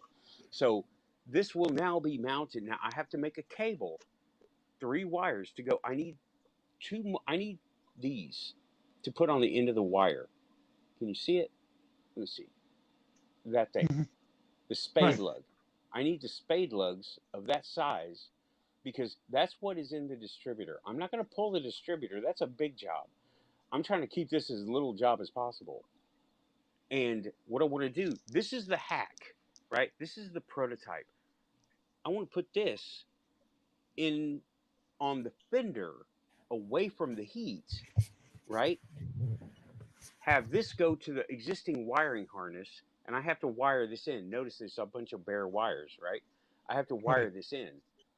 And then where it plugs into the distributor, have another cable go back to the distributor. And since it's a plug that accepts this, I can print a dummy one of these that's easier to use and just have it as a through so the wires can come out of it to this part.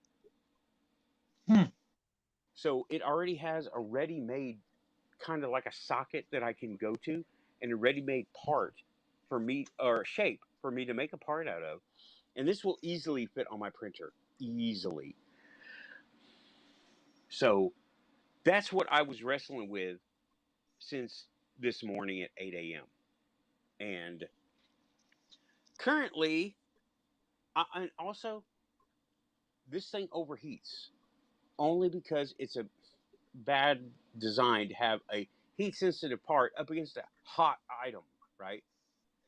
That's a bad design. They shouldn't have done that. Most everybody else has this particular part on their car somewhere away from the hot parts where it can stay relatively cool compared to the engine. And well, that's what I've got. I still got to make the one cable for here. I say one cable with 3, 1, 2, 3, right? And Okay. I labeled them myself. I don't know if you can see that. 1, 2, Not 3. really. Yeah, Okay. I got just little tick marks, and just so I can like ohm it out and make sure there's continuity in the right places, because all my wires are the same color. That's all I've Yeah. got is one color wire. I was at AutoZone, and all they have are like $10 bundles of wire, and I'm like, I'm not gonna buy $80 of wire to use 12 inches of each one. Mm-hmm. It's like 10-foot lengths, and I need 1 foot. So I'm not gonna. I got one wire, and I'll just remember. I'll tag the ends of it with numbers. Right. You know what? Though, be careful, because if you use like ink, that ink will disappear on you, so to speak. Right. I'm gonna be careful. I've had that happen before. What you The might want to oil. do is get different colored tape, Yeah. and then make I it, can and then make afford a, tape. I can and then make a afford chart, tape. and just make a chart, write it down. You know, this color is this number, or this color is that. Right. Because I've seen people write on tape, and then go back, and the tape is just all, Yeah. It rubs off. weathered, and you can't read the ink. Right. Well, once I make the part, it's going to be staying on there, and I won't be messing with it. But I'm taking notes too. You know, I'm taking notes of what I do, and I got the Chilton's manual for the car, so I can just use the images and make my own digital notes and paper notes, and keep a actual paper log of the mod to the car. But this is the car that I manifested, and I'm not going to let that manifestation go to lesson learned. It's going to be used. I mean, I put a lot of effort into this damn thing, right? It's like your holy So war horse. what's up? It's like your holy war horse. You got Right it. at You're the not going to moment, just, you know. right at the moment, that is the goal. That is the goal, and that is the quest. Because I'm going to keep it going, and it's going. It is quantum speak. It's already happening. Right here and right now, it's going to happen. Quantum speak, it's already happening, and I'm thankful for it to be happening. So that's where I am on that. And then ironically, the truck, everybody thought it had transmission problem. Oh God, this has been a trip. It didn't have it might have a transmission problem. It had a stuck front brake caliper, and it had been messed with before. My sister's husband just got on it, and he unstuck it. He set it back right, and it was twisted. It's like, you've done brake caliper before, Shadow? No. Okay, brake caliper is a big chunk of metal that is I really mean, I know heavy what and it is. hard. I've never done it. Yeah, okay, it's really hard to deal with unless you got like you're totally ready for it. It's like, I don't know. It makes me think whoever worked on it dropped it and just quickly put it on, and it got twisted in the process because you got this heavy rubber line going to it, and it flexes, but it's really stiff. And he got it put right, got it unstuck, and the truck is on the road. Transmission is okay, so that's good. Now that I'm calling them, they're both like this weird metallic non-metal color, so I'm calling them Gold 1 and Gold 2 because they're not super fast like the X-Wings, and they're more cargo based, so they're the Y-Wings. Totally got that. Gold 1 and Gold 2. The truck is Gold 1, and I got these neat little. It's got the generic bumper on the back. Yeah, by the way, everybody, Quantum Show is pretty much over. We're talking about like boots on the ground shit right now. Talking about figures and cars and quests and things in the 3D. So 3D with a little bit of stuff from the 5D. But yeah, the car, it was manifested, so it's out of the 5D. The 5D is like the quantum speak that we all talk about. Okay, well, so the truck is on. She has her ride. The car will be on. I just got 2 bottles of polish for this damn thing. It's gonna be on the road. It's gonna look good. I'm gonna get some touch-up paint for it too, because it's got like where the metal is bent in places. The paint has come off, so I'm just gonna touch it up. Did we lose the Whopper Jr.? No, not Is yet. there no more Whopper Jr.?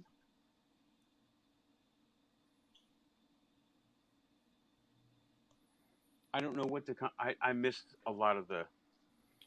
Who's Whopper Jr.? Basically, Dorothy is talking about how the world's getting better. We just, I put in, we have to know where to look for it and what to listen for, because the news isn't going to give us any good news. And how she's picturing in the future, the food will get better. And then Raven joked that she will miss the Whopper Jr. Oh, okay. I get it. I'll miss the Whopper Jr. when it goes. Yeah. Me and the Also. boy have evolved, you know, way past the junior. That's like a slider for us. The Whataburger is the way for us Texans. We Yeah, recently got Whataburger in I'm Tennessee. I'm expecting to end up pitching a tent out there.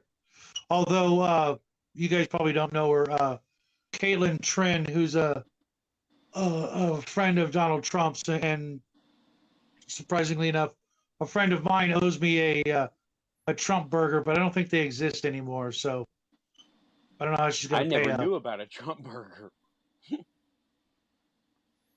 Where were they selling that at? Probably at a I don't. hotel. Where? No, Probably it at was. one of his I'm hotels. pretty sure it was a restaurant in Texas. I'm pretty Trump sure. burger? I'll have to get a hold of her. Let me look. Jamie, find the video.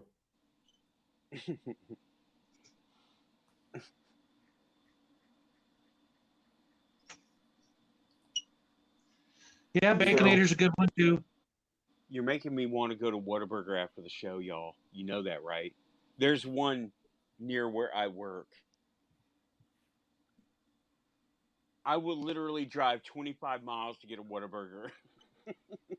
Done it, and I'm probably going to do it. I won't drive 25 miles to drive 25 miles. So yeah.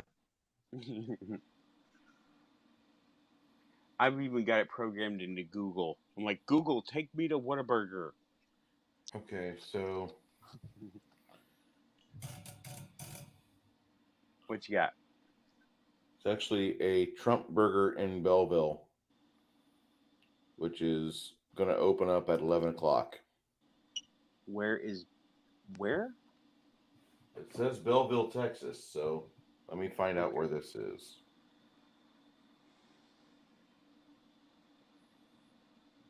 Yeah, she owes me a burger and a beer, but I don't drink, so we'll see.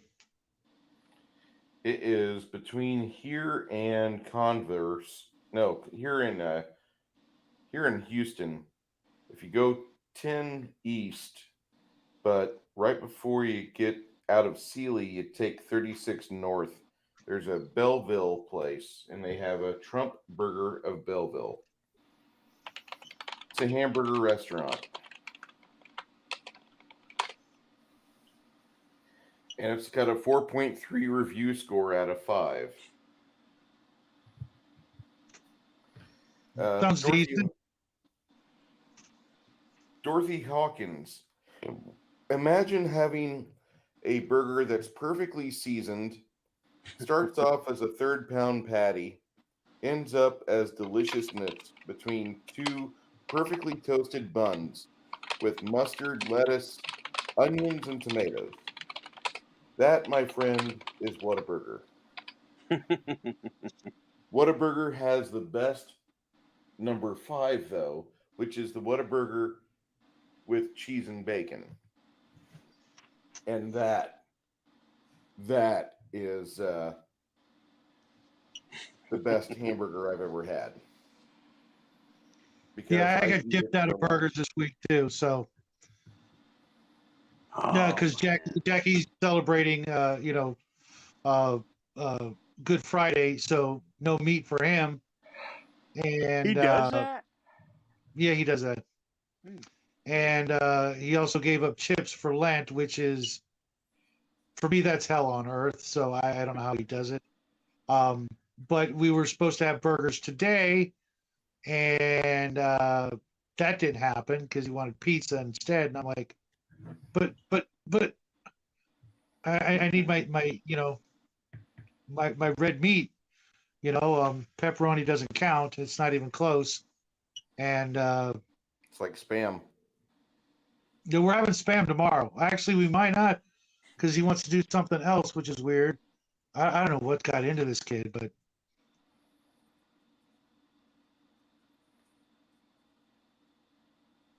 I'm sorry, I was reading the chat. I'm sold. Put some Thousand Island dressing on that, and you have a Big Mac. Oh, Yeah. I almost vomited at that thought. See these things called In-N-Out burgers. They have this Mhm. fries that are like the ultimate soggy potato with overblown amounts of salt and a little bit of pepper. You get your fries, and then they can add this cannellini dressing to it, and they call it animal style, Yep. which I would be in favor of if it tasted good and the fries were good without it, but it's not good. I mean, Actually, the fries aren't really that greasy. What it is they use a different kind of potato than everybody else, and they're now, some of them are kind of soggy, but some of them also got this weird kind of crunch to them. But the animal style is actually Thousand Island um, cheese, and I want to say bacon and grilled onions, or just grilled onions. I don't know And what it is. yeah, that's they're pretty damn good. But Ugh. I figured out how to just make them at home because, gosh, I can actually buy Thousand Island dressing anywhere, and then throw lettuce, tomato, and onion on a burger, and you have an In-N-Out burger. But Mhm. nobody here, the boy, he's all about ketchup, mayo, and bacon, and cheese, and that's a burger for him. Give your son a high five from Bruce because I admire his puritanism on the food, but I just don't like they tried making In-N-Out burger like the new burger of Texas, or that's what the media will tell you because it's from California, Hmm. and it's trying to muscle in on the traditions we've got, HEB, Whataburger, and I admire them for their biblical stances on a lot of things. I really do. I just wish they tasted. I wish my taste buds were more in line to where I could enjoy it. I don't. I don't enjoy Whataburger here. It's probably really good out in California where they have generational contracts with high quality beef producers. But when they got to Texas, they had to start at the bottom because you have all these other bigger companies like Whataburger, Right. HEB, and those cattle guys aren't going to give up those contracts, and these consumers aren't going to give up, their HEB quality meat just so some company from somewhere else can have it. And that's what Whataburgers or what In-N-Out is facing over here, and that kind of sucks. But I mean, they could go with their own beef, but then they would have to freeze it. And Wendy's and In-N-Out Burger have one thing in common: they never freeze their beef. Yep. Well, that's what they Sorry, say, but Raven. I don't buy it. Hey, Raven McMinn, why don't you just drive over to Belleville real quick? I think the Krispy Kreme is going to open in about 22 minutes. I know that area fairly well. Illinois? Yeah, I'm from Central Illinois. Oh, okay. My Well, do Thursday night you? show is nothing but people I used to have at my table in Illinois, except for Shadow, who he's jumped on. And so it's the six of us. It looks good with six people, not so good with five, not so good with three. Even numbers in StreamYard works perfectly. Yep. So we've got that, but like all those guys used to play at my game in Peoria. Okay. So I mean, I know St. Louis, coming out of St. Louis about 10 minutes after the river, you're in Belleville, and that used to be like a felony capital for Illinois for a while. It gave Chicago a break. Then it fixed. Then Chicago got fixed, and they're like, we're not going to let some 10,000 person town beat us. You mean 9,000? Yeah, yeah. I mean, You mean eight? Belleville was bad. Belleville what was it? 60 Minutes did two specials on the crime in Belleville.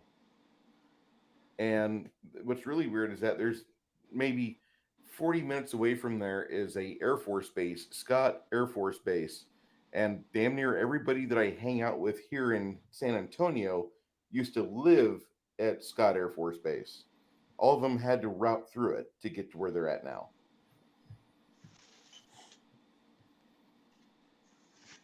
Okay, YJ, you need to send us some photos of that Yes. and that.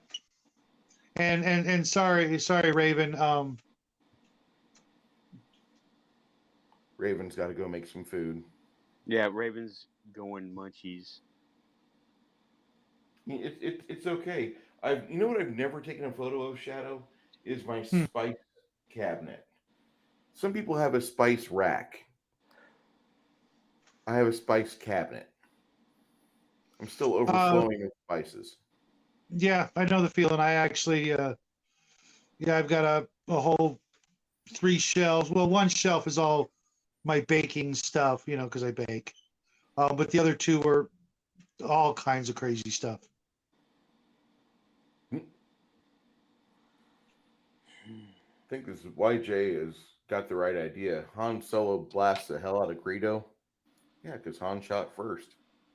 Mm-hmm. Han was the only shooter at that table. Yeah. Yeah. Well, I don't know I what he was was drinking, but there. yeah. I was there in 1977. He was the only shooter at that table. My Yep. favorite part about that isn't the fact he shot Greedo first or shot Greedo, period. It's that he nonchalantly walks to the bartender and throws him a tip and is like, sorry about the mess. Mm-hmm. That was my favorite part about Han. She lives in Fairview Heights. I know where you live, hon. Nice area. Oh. Can be really nice, actually. Yeah, it's apparently interdimensional because she ran over the mailboxes but didn't at the same time. Yeah, Did I you hear remember that that story, episode of right? yours. Yeah. They were perfectly fixed after. Yeah, as in not damaged. I Yeah. saw the pictures. I looked closely at those pictures. The wood was splintered. You don't unsplinter wood. I looked Unless you closely at the replace it, but pictures. yeah. There's definitely something weird about that whole situation. Um, I mean, I Well, can only think of a couple of. she's in my time zone. It's the same general region. I mean, she's less than 4 hours away from me, and so it's the same general region going north to south. And Right. this whole region is just covered up with stuff. I am sitting in a haunted house, cemetery right over there where I had a big adventure, church right over here, Bell So, Witch an hour away, wait, what? Where do you live? Tennessee. Okay. Like Memphis area? No, I'm in Nashville. Okay. Yeah, Nashville is all weird. Every bit of it. Every bit of it. I can't It, go somewhere and there's something not weird there. it's one part Austin, Texas, one part Chickamauga battlefield. Yeah. Thank you, Many YJ. parts many parts colonized Native American territory. Most all of it is. And yeah, there are battlefields around here that are forgotten as battlefields until the spirits mess with you, right? Mm-hmm. Fort Blount. It looks like Blunt, Blount, but everybody around here calls it Fort Blount. There's literally nothing there. It is it's a road going through it. And people have tried to build, people have tried to put up cables, fix the road. They've managed to fix the road, but nothing else goes on there. And anybody who goes in there gets scared out, and I want to go visit. Actually, what I want to do is I want to get my buddy who owns a Tesla car to drive out there. I want to be filming his little dashboard screen while we're going through. So if he picks up any figures on his car's sensors, I want to catch it on video on Fort Blount. That'll be one of my on boots on the ground reports. But he's got a life and he's got living the American dream. So he's all covered up on his time off, and he won't go out with his fancy Tesla with his sensors and go out. It's not far from here. It's about an hour and 10 minutes, and it's a short hour, right, to get out there. It's straight down the interstate, just a couple minutes off the interstate, and I really want to go out there. I would love to ghost hunt out there, not hunt, but just ghost detect out there. I want to build a rig with like my EMF and my voice recorder, and I want to have a camera right here, not a phone because I don't want it to be broadcasting. To trick the EMF. Or receiving. Right. I don't want it to trick the EMF. I want to have a camera with. It doesn't matter what kind of camera, right? Just a camera, a decent camera, with, and I hold it like this, like a rifle, or like a spotlight, and I walk through, and I see what's going on. Where you can see the two, like in the screen, you will see that they are there, and it'll look like this, right? With this Okay. being the forward-facing camera. No infrared. I'm going to have an infrared light, but something I want to do, and this is something I've wanted to do, is bring a small salt lamp because it sheds negative ions, therefore slightly changing the environment and giving it some other, like, I'm looking for an interference pattern of some sort. That's the big thing about salt lamps. You know, Grim, if he were here, he'd probably have some advice for you because he used to do a lot of that stuff back in the day, and he has a pretty good understanding of all the equipment. Mm-hmm. I'm familiar with the equipment, but I don't have much of it. Like I said, I've got an EMF and I've got a voice recorder, and both of them are decent. They're not like ghost hunter things. They're actual equipment, right? Like my EMF detector is sensitive to sensing. I can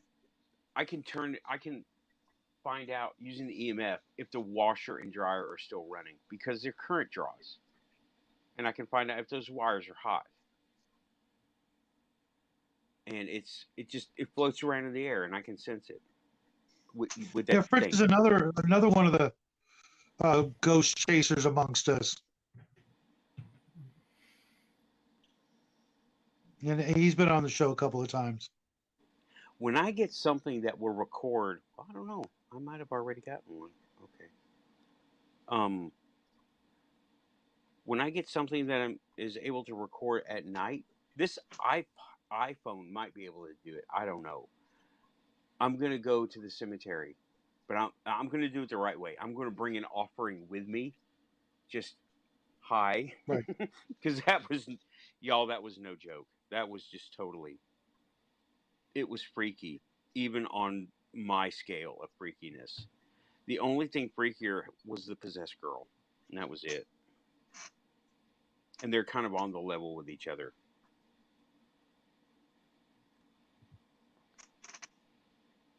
Have I ever told that story here? The possessed girl? I don't think so. Oh, shit. Okay. It's on now. Okay. I was in the Army, and we were pre-deploying. They called it a POM. P-O-M. I don't remember what it stands for. It's where you get your shots, you get your body bag, you get your will, and you make sure all your affairs are in order. And they do this we did this in a gym, right? On Fort Bliss. And we were getting ready to deploy.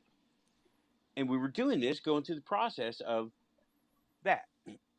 Well, I was in line, and there was this dude in front of me, behind me, something. We commented on each other's necklaces. We were in civilian clothes.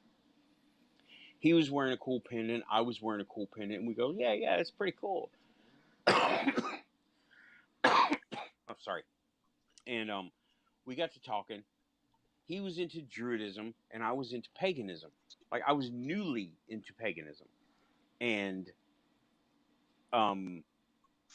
he said he ended up telling me his wife was demon possessed. And I am a skeptic, okay?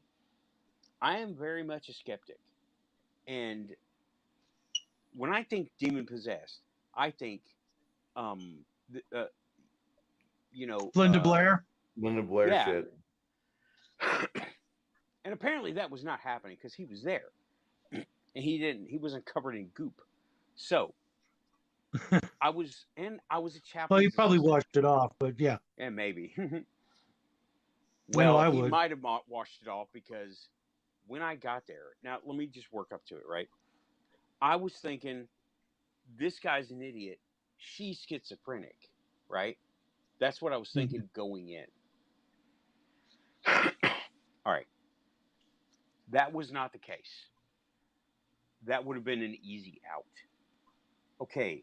When we got there, it was, you know, pleasantries. He lived on the economy. He didn't live in the barracks or housing and had his own place.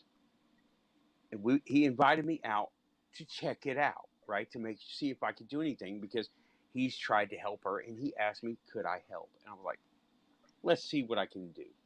I don't know. And I go in there skeptical, still thinking he's an idiot and she's schizophrenic and he's just playing along or something like this world is happening. Mm-hmm. I get over there, right? And everything's calm at first. Everything's cool. And we're sitting around. They've got a couch, a little table, and I'm sitting in a chair over here, right? They're on the couch and they're talking to me across the table, a little coffee table, you know, just a little coffee table. And we get to talking about the demon. And I'm still very skeptical. And I haven't seen any evidence. Now, I didn't do any of the empathic thing back in the day, right? That I was aware of. Well, the conversation led us to her looking it up on forums on the internet. And it was all dial-up back then, right? There was no broadband yet. And we go back there. I had a staff that I made. I'm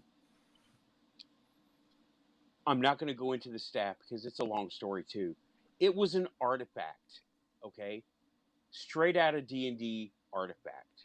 Like Bones of the Pope artifact, okay? I will cover that in another time. But this is an artifact. And it's like a walking stick, right? It's only about a little over waist high to me, and it's not very long. But everyone who I showed it to fell in love with it. They wanted it, and I was like, no, this is not mine. And I named it. I was still doing paganism.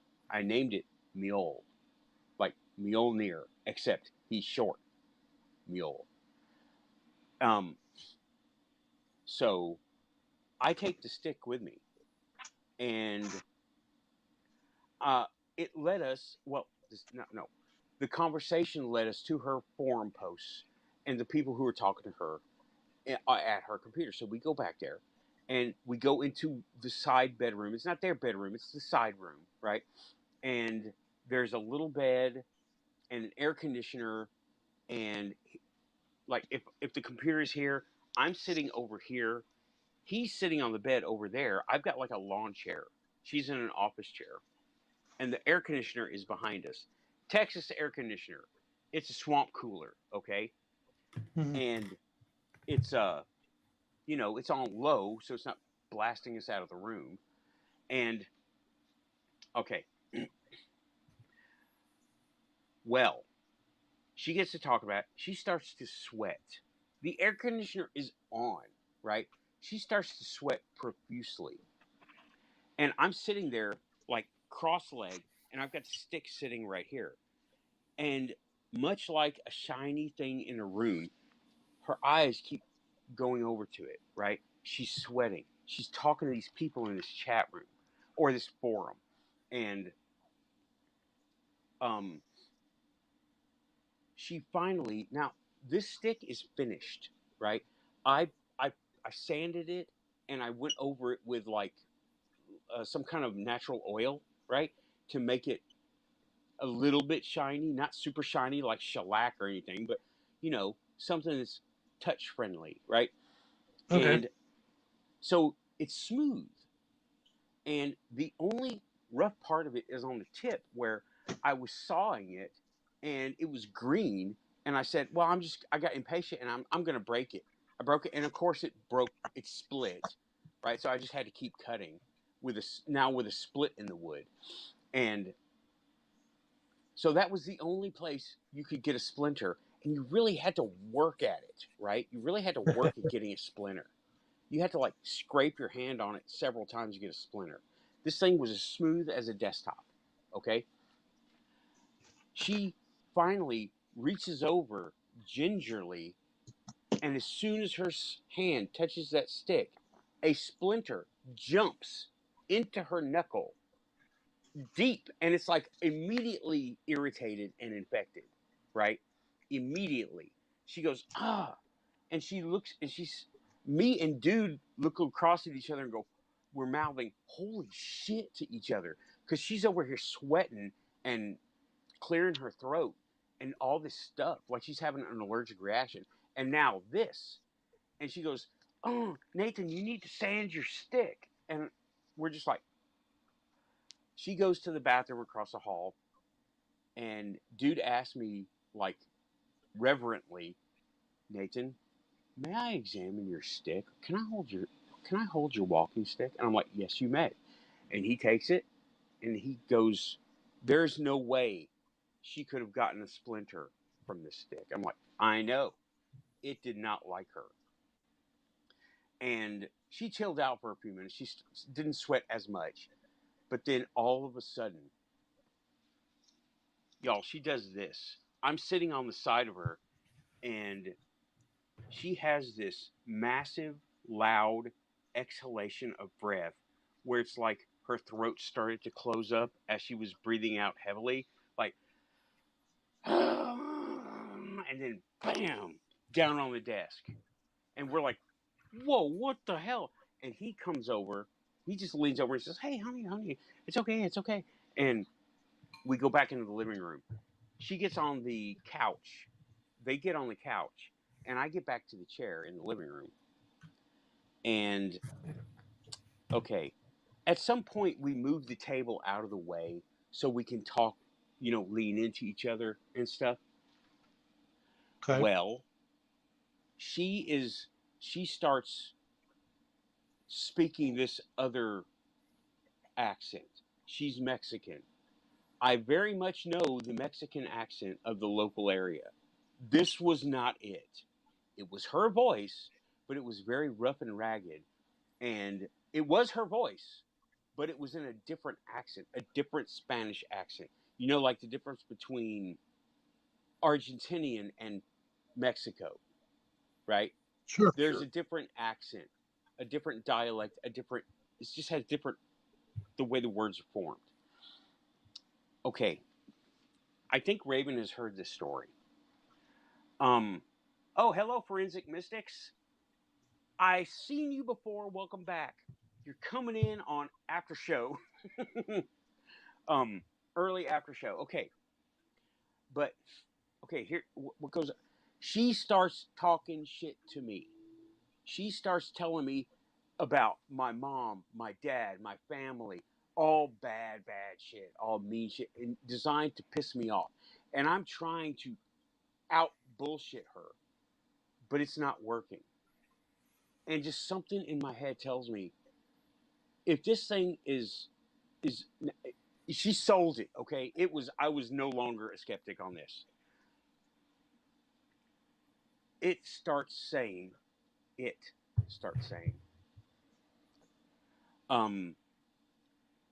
well, I start saying, well, hold on. Okay. This next part is fucking, oh my God. Okay, it starts talking shit to me, right? And she's saying all this mean shit designed to just break my spirit. And the husband goes, now this girl is this tall, okay? I'm 5'7". This girl is this tall. She's like 5'1" or 5'2" or something, okay? She's little. She's not a big girl. She's just small stature. And she is sitting on a couch, cross-legged, okay? What they call Indian style. That's how she's Sure. sitting on the couch. I want y'all to remember that as a point, okay? Now, the way the room is arranged, this is pertinent. They've already moved the table out of the way. It's the couch, my chair, and there's another chair over here. Dude has moved to the other chair. Let me explain. Dude is like 6'3", and he is a built guy. He is not no skinny beanpole. He is a built dude. He is a like army, the perfect super soldier body, right? 6'2", 6'3". Meanwhile, she is 5'3", 5'4". So literally a foot taller than her. Built. He comes off the chair in an attempt to give her a hug and comfort her, right?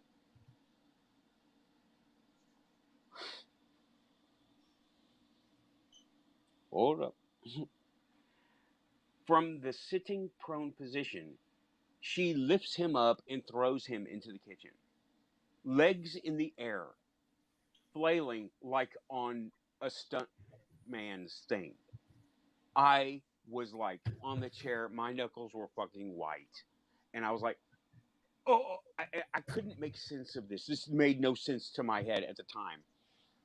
Finally, it sunk in. And I was just like, I got to that point where it was like, I mean, I get emotional thinking about it right now because of the feeling that was there.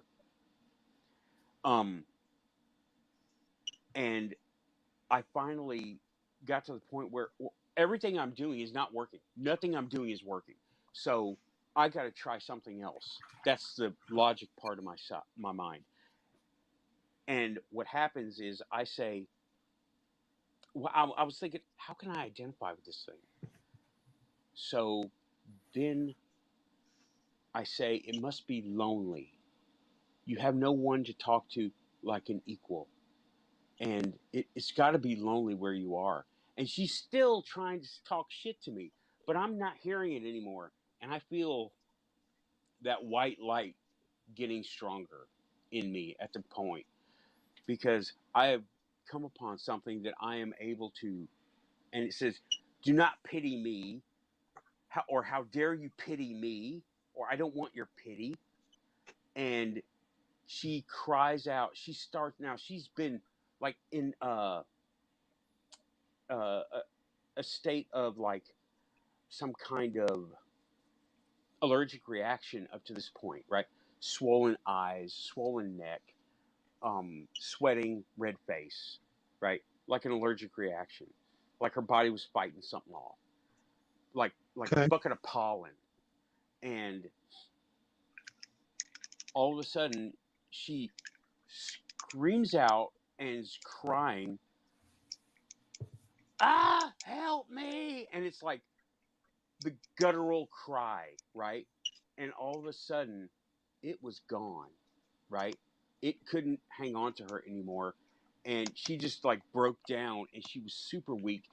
And when she threw dude across the fucking house, I was like, holy I mean, I don't mean shoved, right? I mean, grabbed him by whatever he was wearing and threw him. He went airborne, legs flailing, and I could not believe my freaking eyes at that point. And all of a sudden, my white light, well, after that, right? After she broke down, my white light, I don't know what it is, right? It got really bright. And I was like, going into that mindset of here we are, right? And short me, she's about this tall, right? Was able to go and give her a hug, and she was burning up. She was hot as hell. He got her some water. Everything chilled out from that point up until I tried to leave. And then I had already gotten in my car. I started, well, I started my pickup truck, and he was like, come on, come back, come back. I'm like, okay, shut it down, run back in. And uh, it's like I'd missed something, right? He said something happened, I missed it. And I'm like, okay. And I do what little pagan blessing I could do. And after that, I tried to follow up with them. They ghosted me. They ghosted me so hard. They didn't want nothing to do with me after that. And I don't know why. I tried for like a month and a half to get in touch. I was sending the little T9 text messages, trying to call, and it would go to voicemail. Nothing. And I wasn't invited to go over again, so you don't just show up, right? This was special circumstances. I'm starting to think I should have just showed up, but I didn't. And whenever I saw him, he was just like, yeah, hey, what's up? What's going on? Yeah, she's fine. She's fine. She's just, you know, shy. I'm like, dude, we had a big event happen. That was a big deal. It's still a big deal to me. To this day, I'm like, that is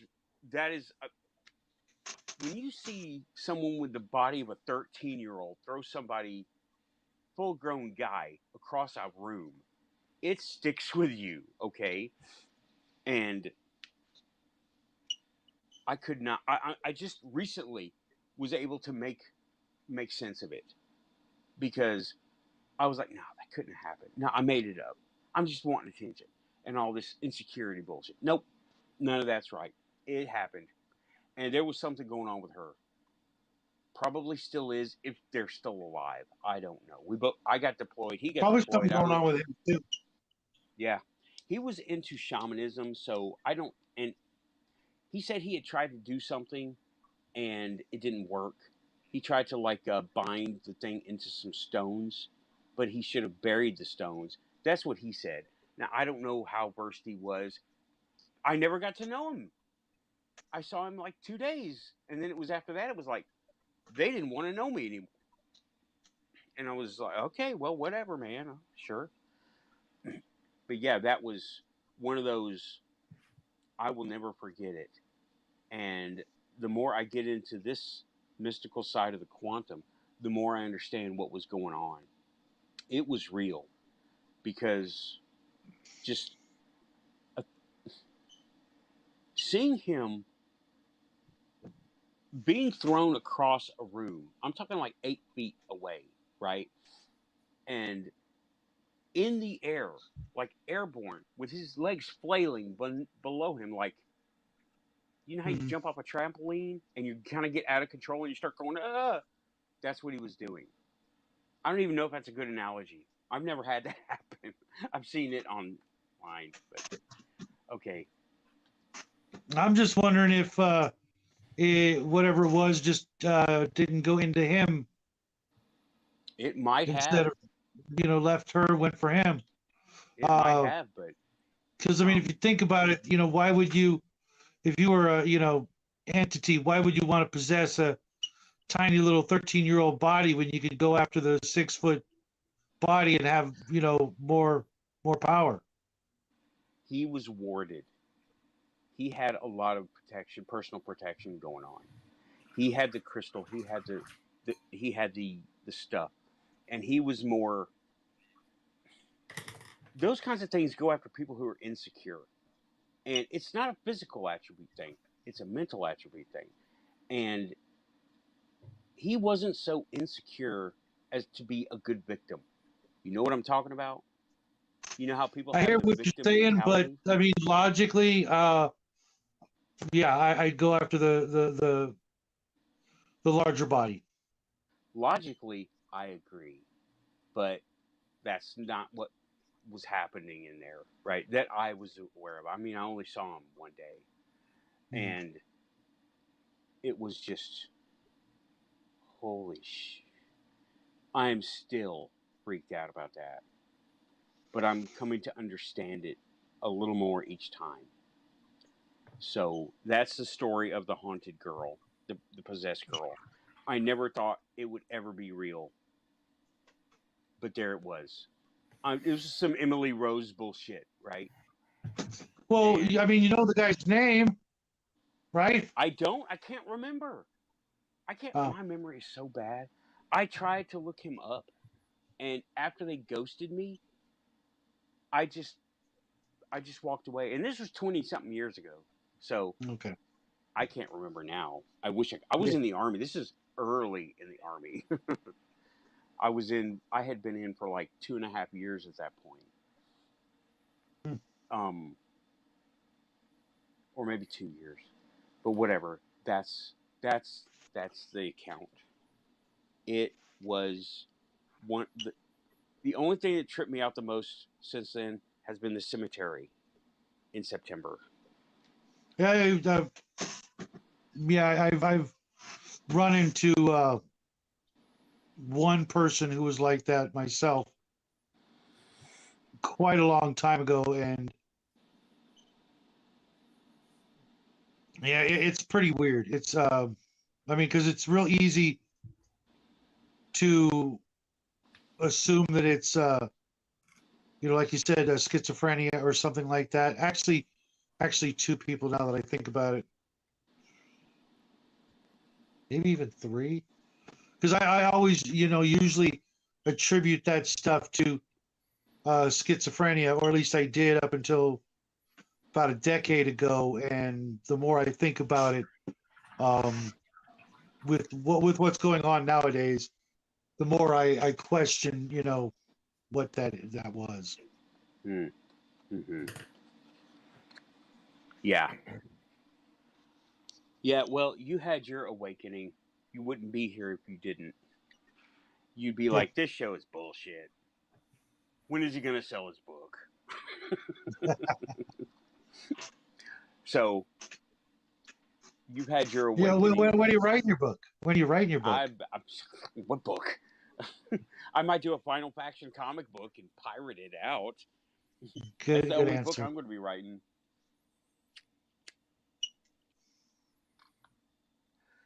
But Well, Bruce yeah, is man. working on a book. Oh yeah. No, it's right now. It's over on the PC. I'm painting miniatures, but yeah, I'm working on a RPG. Cool. If I could, if I could ever find my notes, I don't know where they ended up, if they even exist anymore, for Earth and All Its People, I would put those out free. It's really just a setting, it's a setting and some suggested stats for the druids and the dolphins and the elves and the trolls but it's and the men in black. That's the thing that I had where I would y'all you might not know this. Shadow, I think you've heard this. Earth and All Its People, where I was like, okay, you've heard this. I don't know if you've heard this, Bruce. When I got out of the army, I went back. I went to this game shop in Carthage, Tennessee, and I was running games. Right, I was a DM, and I said, I think I want to write my own world. It wasn't a game. We were using a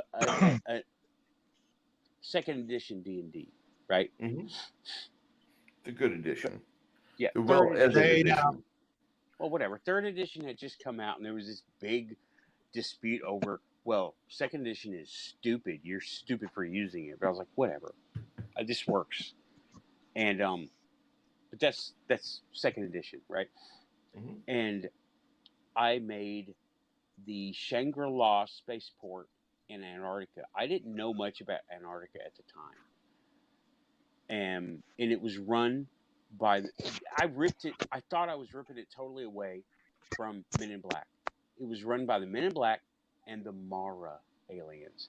These were the little grays. Most of the information was okay, he's still here. Most of the information was not right, but some of the details in it were kind of spot on.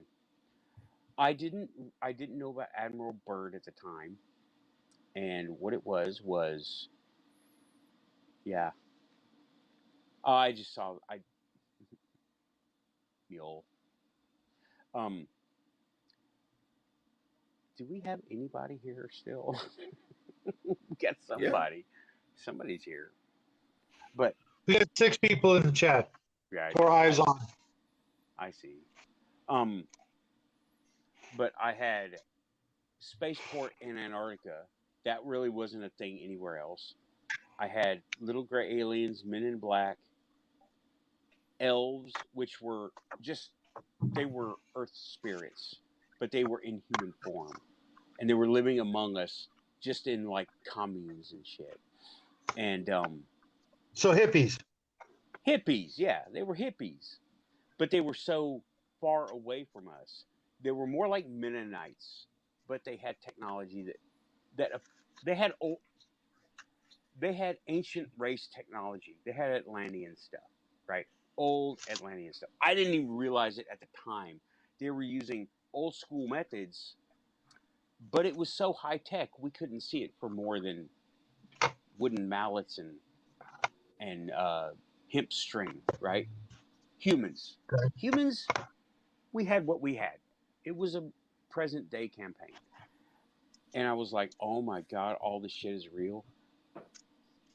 After I got listening to all the stuff about Antarctica, how there is supposedly an actual spaceport in Antarctica, and it's being run by aliens, but it's not space; it's interdimensional. But that's what has been reported. I could go hours on Antarctica, and I will lag. I know the feeling.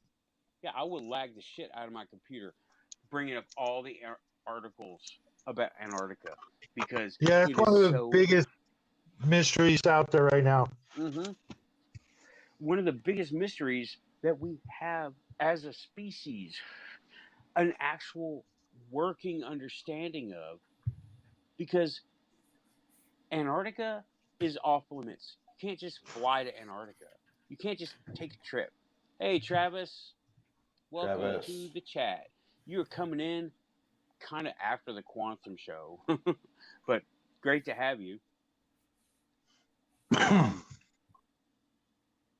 And we have military bases down there. They don't call them military; they call them research. But who's down there? Military, right? Doing science. Well, if you try to convince me that a bunch of academics and scientists are living in the most hostile environment on the planet to do what kind of research? Penguins. No. Penguins. Yeah. They're researching penguins and no, there's something and glacial core samples. Sorry, you're yeah. That ain't flying with me. Nah, there's something down. And why was there a summit in 2014 where all these I want to say world leaders, but they weren't world leaders, and astronauts, and was it James Carey from the Democratic Party? Carey, right? Something Carey. Why was he the big global warming jackass? Yeah, that's him. Yeah, why was he down there? That was, I don't know what the topic. Nobody knows. Nobody will talk about it. There is a big cover story out there, and it all just sounds like such bullshit. It really does. All of it sounds like bullshit. And what was the Pope doing down there? That is a big kicker. Why? The Pope is living in his golden palace in frickin' Italy, Why was he there? Nobody, all they give us is cover story, and nobody wants to talk about it. There's some really weird stuff going down there. Well, right And- off the bat, the environment is so incredibly, brutal Yeah. that John Kerry, the Pope, freaking, I heard Obama was there. I've heard all kinds of people. None of those people are even going to get within 200 miles of that place without a freaking spacesuit to keep them warm before Right. they just freaking lock up and just freaking keel over. Right. What the hell could bring them down there willingly? And then Yeah, how do you keep area, any of the people there? How do you keep any of the people there, from just freaking hibernating? yeah, minus 60 degrees? I can only think of how cold that is. I can barely imagine. I'm not going to think about it. I've been in some cold climates. I've been in minus 20, okay? Rick is like the only guy we know who could probably picture that. I heard him talking about negative 56 in Canada one time. I'm like, what? Yeah. Maybe I'm remembering that number wrong, but even a -1 is about 60 degrees. Freaking, who am I kidding? 80 degrees colder than I want to even picture it. On the hottest day of the summer. I'm just like, yeah. No. I don't even like going into the grocery store on hot days. Because of the air conditioner? Yep. But yeah, Antarctica and the hot zone between Florida all the way down, right? Not the Gulf of Mexico, but parts of the Gulf of Mexico, and then all the way down is considered the hot zone, where the Bermuda Triangle is, and to include Bermuda. This is the only thing that makes sense right here, YJ. Yeah. That's popular belief, but I'm kind of with our Keith Andrews on this. There's no ruling over humanity through proxy from the reptilians. I kind of don't believe that. I think that they are in contact. Of course they're in contact. I mean, all the shit lately.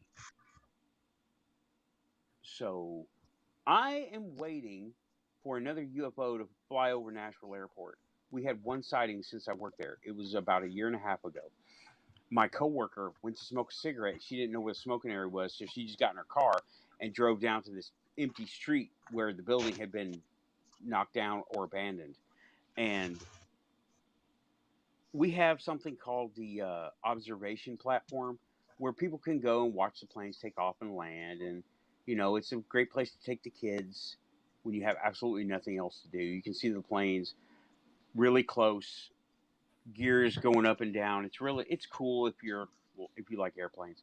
She was over there and you could see the same runway, right? She saw 2 triangles. She described them as triangles with something hanging off the bottom of them. And she saw them like this. There were 2 of them, and they acted like they were on rails. They were following the airplanes as they went so far, and then they kind of came back and reset the same speed.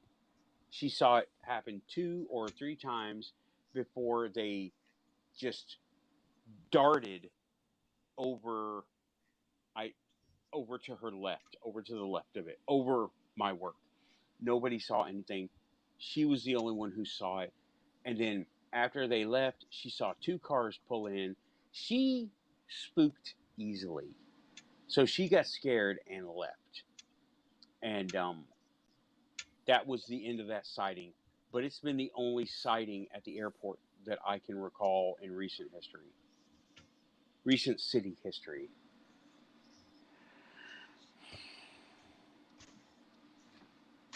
Yeah.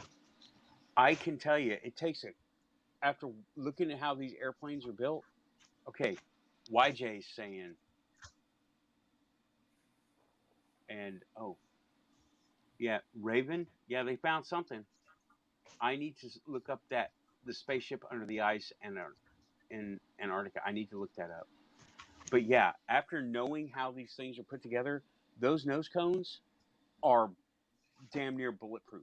Okay, it takes a lot to hurt them because that is right where their radar is located. The nose cone on the planes that I see worked on are about 4 feet wide, and they hinge upward. But to look at them, they've got all this reinforcement inside, designed to hit birds and things. Right? Not too many birds at 30,000 feet, but whatever. Right. But they have come in with dents in them, and I'm like, how'd that happen? I've always been given a cover story. Happened on takeoff. Happened on landing. It was a bird. I'm like, okay, hold on. A bird is made of what? And the plane is at takeoff and landing. They're not going 300 miles an hour. They're maybe going 110, 100, 90, right? They're maybe going 90 to 100, 110 miles an hour at takeoff and landing.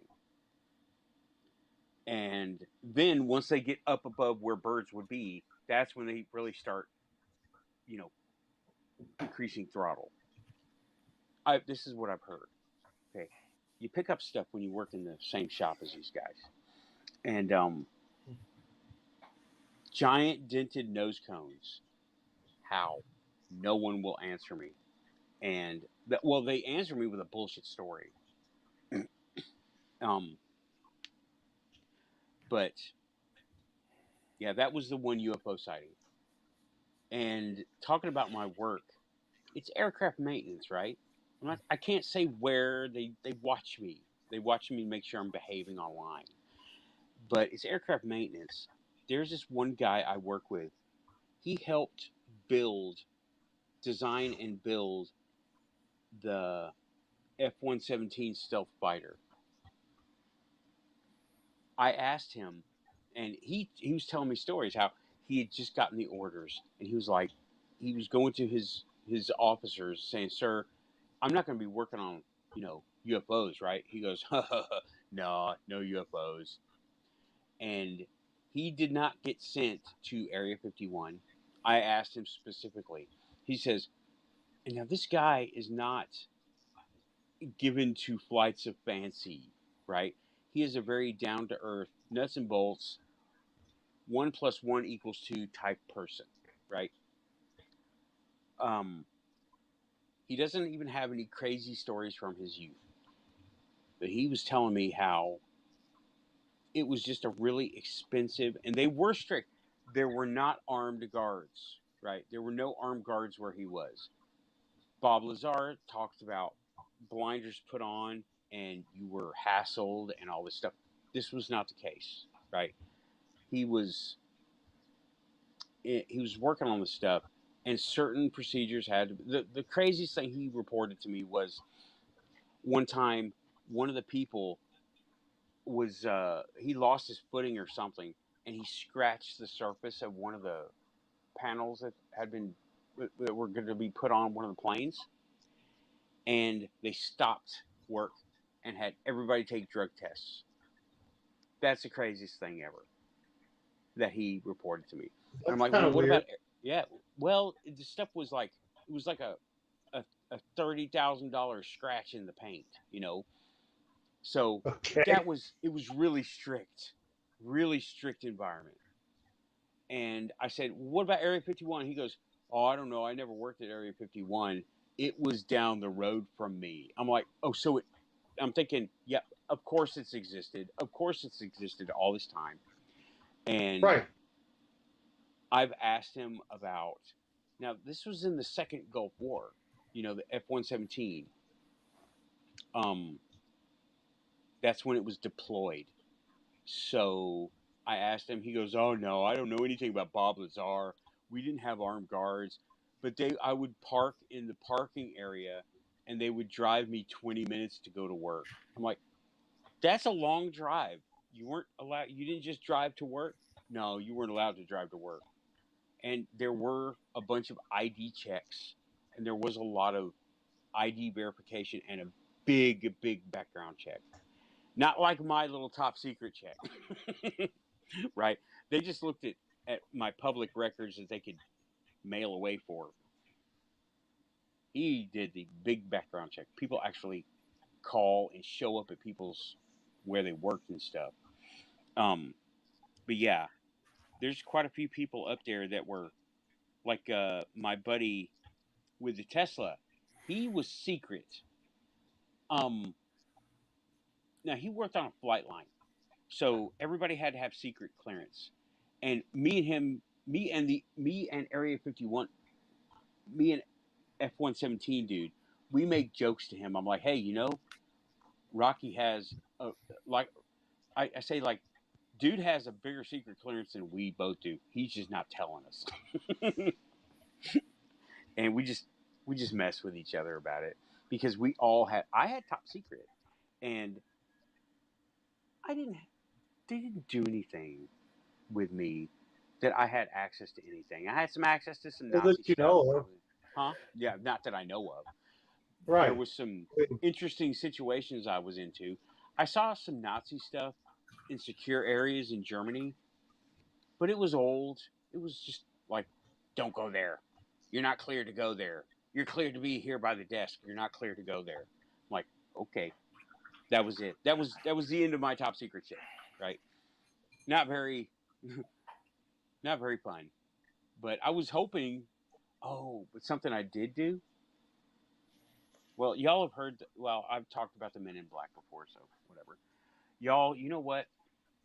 We've been going for 3.5 hours almost. Yeah. And hey, before you guys go, I wanted to ask you a question. Has anybody seen the new Y-Files? Which one? What's the topic? The Blue Beam? Not yet. All right, check it out. I'll go watch it. Because once again, it's sounds like controlled opposition. Yeah, totally. I mean, this is like, what's next? Lizard people? Is that the next one? Or because they already just tore up Phil Schneider and a bunch of other stuff recently. For a while I was digging the show. Now I'm just looking for the clues. You guys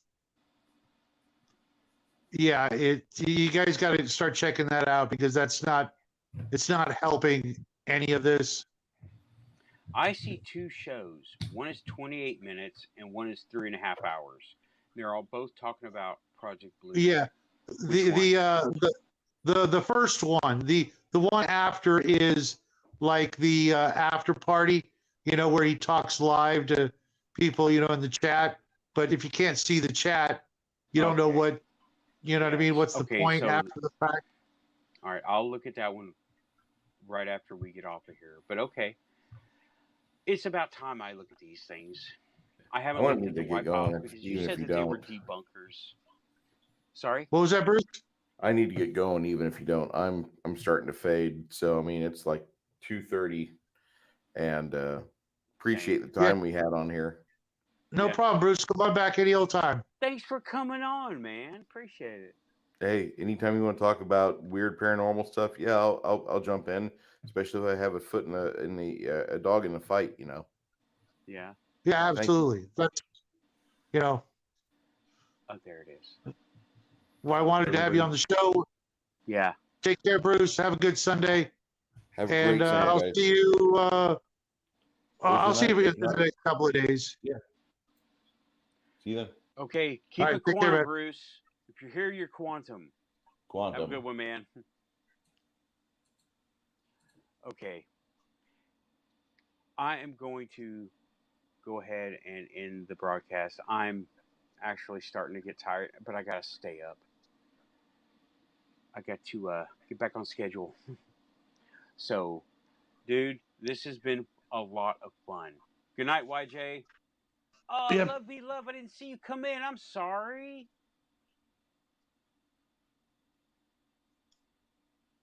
sorry, Lovey Love. I didn't see you come in. I was so, I don't know. I was Yeah, I telling was stories. kind of fading myself. It's been a long weekend. When did you This come cold. in? Oh man, she's been here for a little while. Dang it.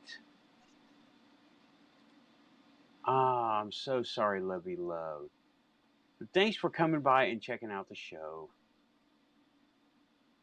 And I don't know, maybe I'm really wanting to get some of the listeners in on just to talk what led them here, you know?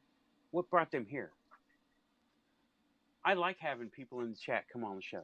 I really do. Yeah, Just absolutely. even if it's just audio. That's cool. Want to hear y'all stories too. Mm-hmm. And Raven, yeah, we were just talking about exactly what you were talking about on another show. The whole Darren Kuyu or Kuyo, I forget how it's pronounced. That whole crazy underground complex. Um, I'm certain that there's large groups of people all over the world that did exactly that, went underground for whatever reason to get away from God only knows what. Okay. Raven, I text me whenever. I might text you because I don't know if I could think of something. I'll let you know. You too, Shadow. Yeah, I'm gonna watch at least one of the videos she sent to me earlier today before I go to sleep. Yeah, I've got some time. I'm gonna watch one of them, one or two of them too. But definitely, you guys go out there and let me know what you think about uh, the Y files, because I was so hopeful when I first came across the show, but I noticed a trend that every single thing that we talk about, the guy is trying to just completely debunk it, and I know for a fact some of the things that he said are just not true, and I Okay. can't think of a better, more polished way to debunk it than with humor and the appearance of an open mind. So give the show a look see, and look on the screen and see if you can see some of the sort of subtle clues that don't make sense. There's some props, if you will, in the in this little studio that make me really suspicious. Oh, props, you say? I can spot props. Yeah. I build props. I can spot props. Well, they're not necessarily like, they're real things. They're not fake things, but why would you put them on? Right. I know what you're You know talking what I mean? about. The out of context. Why is that? Why is there a digital dial on this ancient device or something like that? Or Right. how was that soldering job? Or why does that look like it's been cast? Why does it Mhm. look like it's been, recast out of plaster? I've seen all that stuff. I'm like, oh, look, there's guitar string. There's Pringles can. There's PVC pipe. That kind of stuff, right? Okay. Yes. Talk tomorrow, Raven. I will check it out and I will talk to you on Facebook Messenger. But I'm Appreciate it. going to go and end the live because I need more coffee. I made a whole pot of coffee right before the show, and I am not through it yet. And I've got time to Good for burn. you. Good for you. Yeah, I had to take a break and actually have a meal. That's why I disappeared. But um, Okay, well, I'm going to go ahead and go off live. And good night, everybody. Have a great week, and stay quantum. yep, thanks for coming by. If you're here, you're quantum. Obligatory, like, subscribe, leave a comment after the show if you like. And y'all, keep it quantum. Have a good week.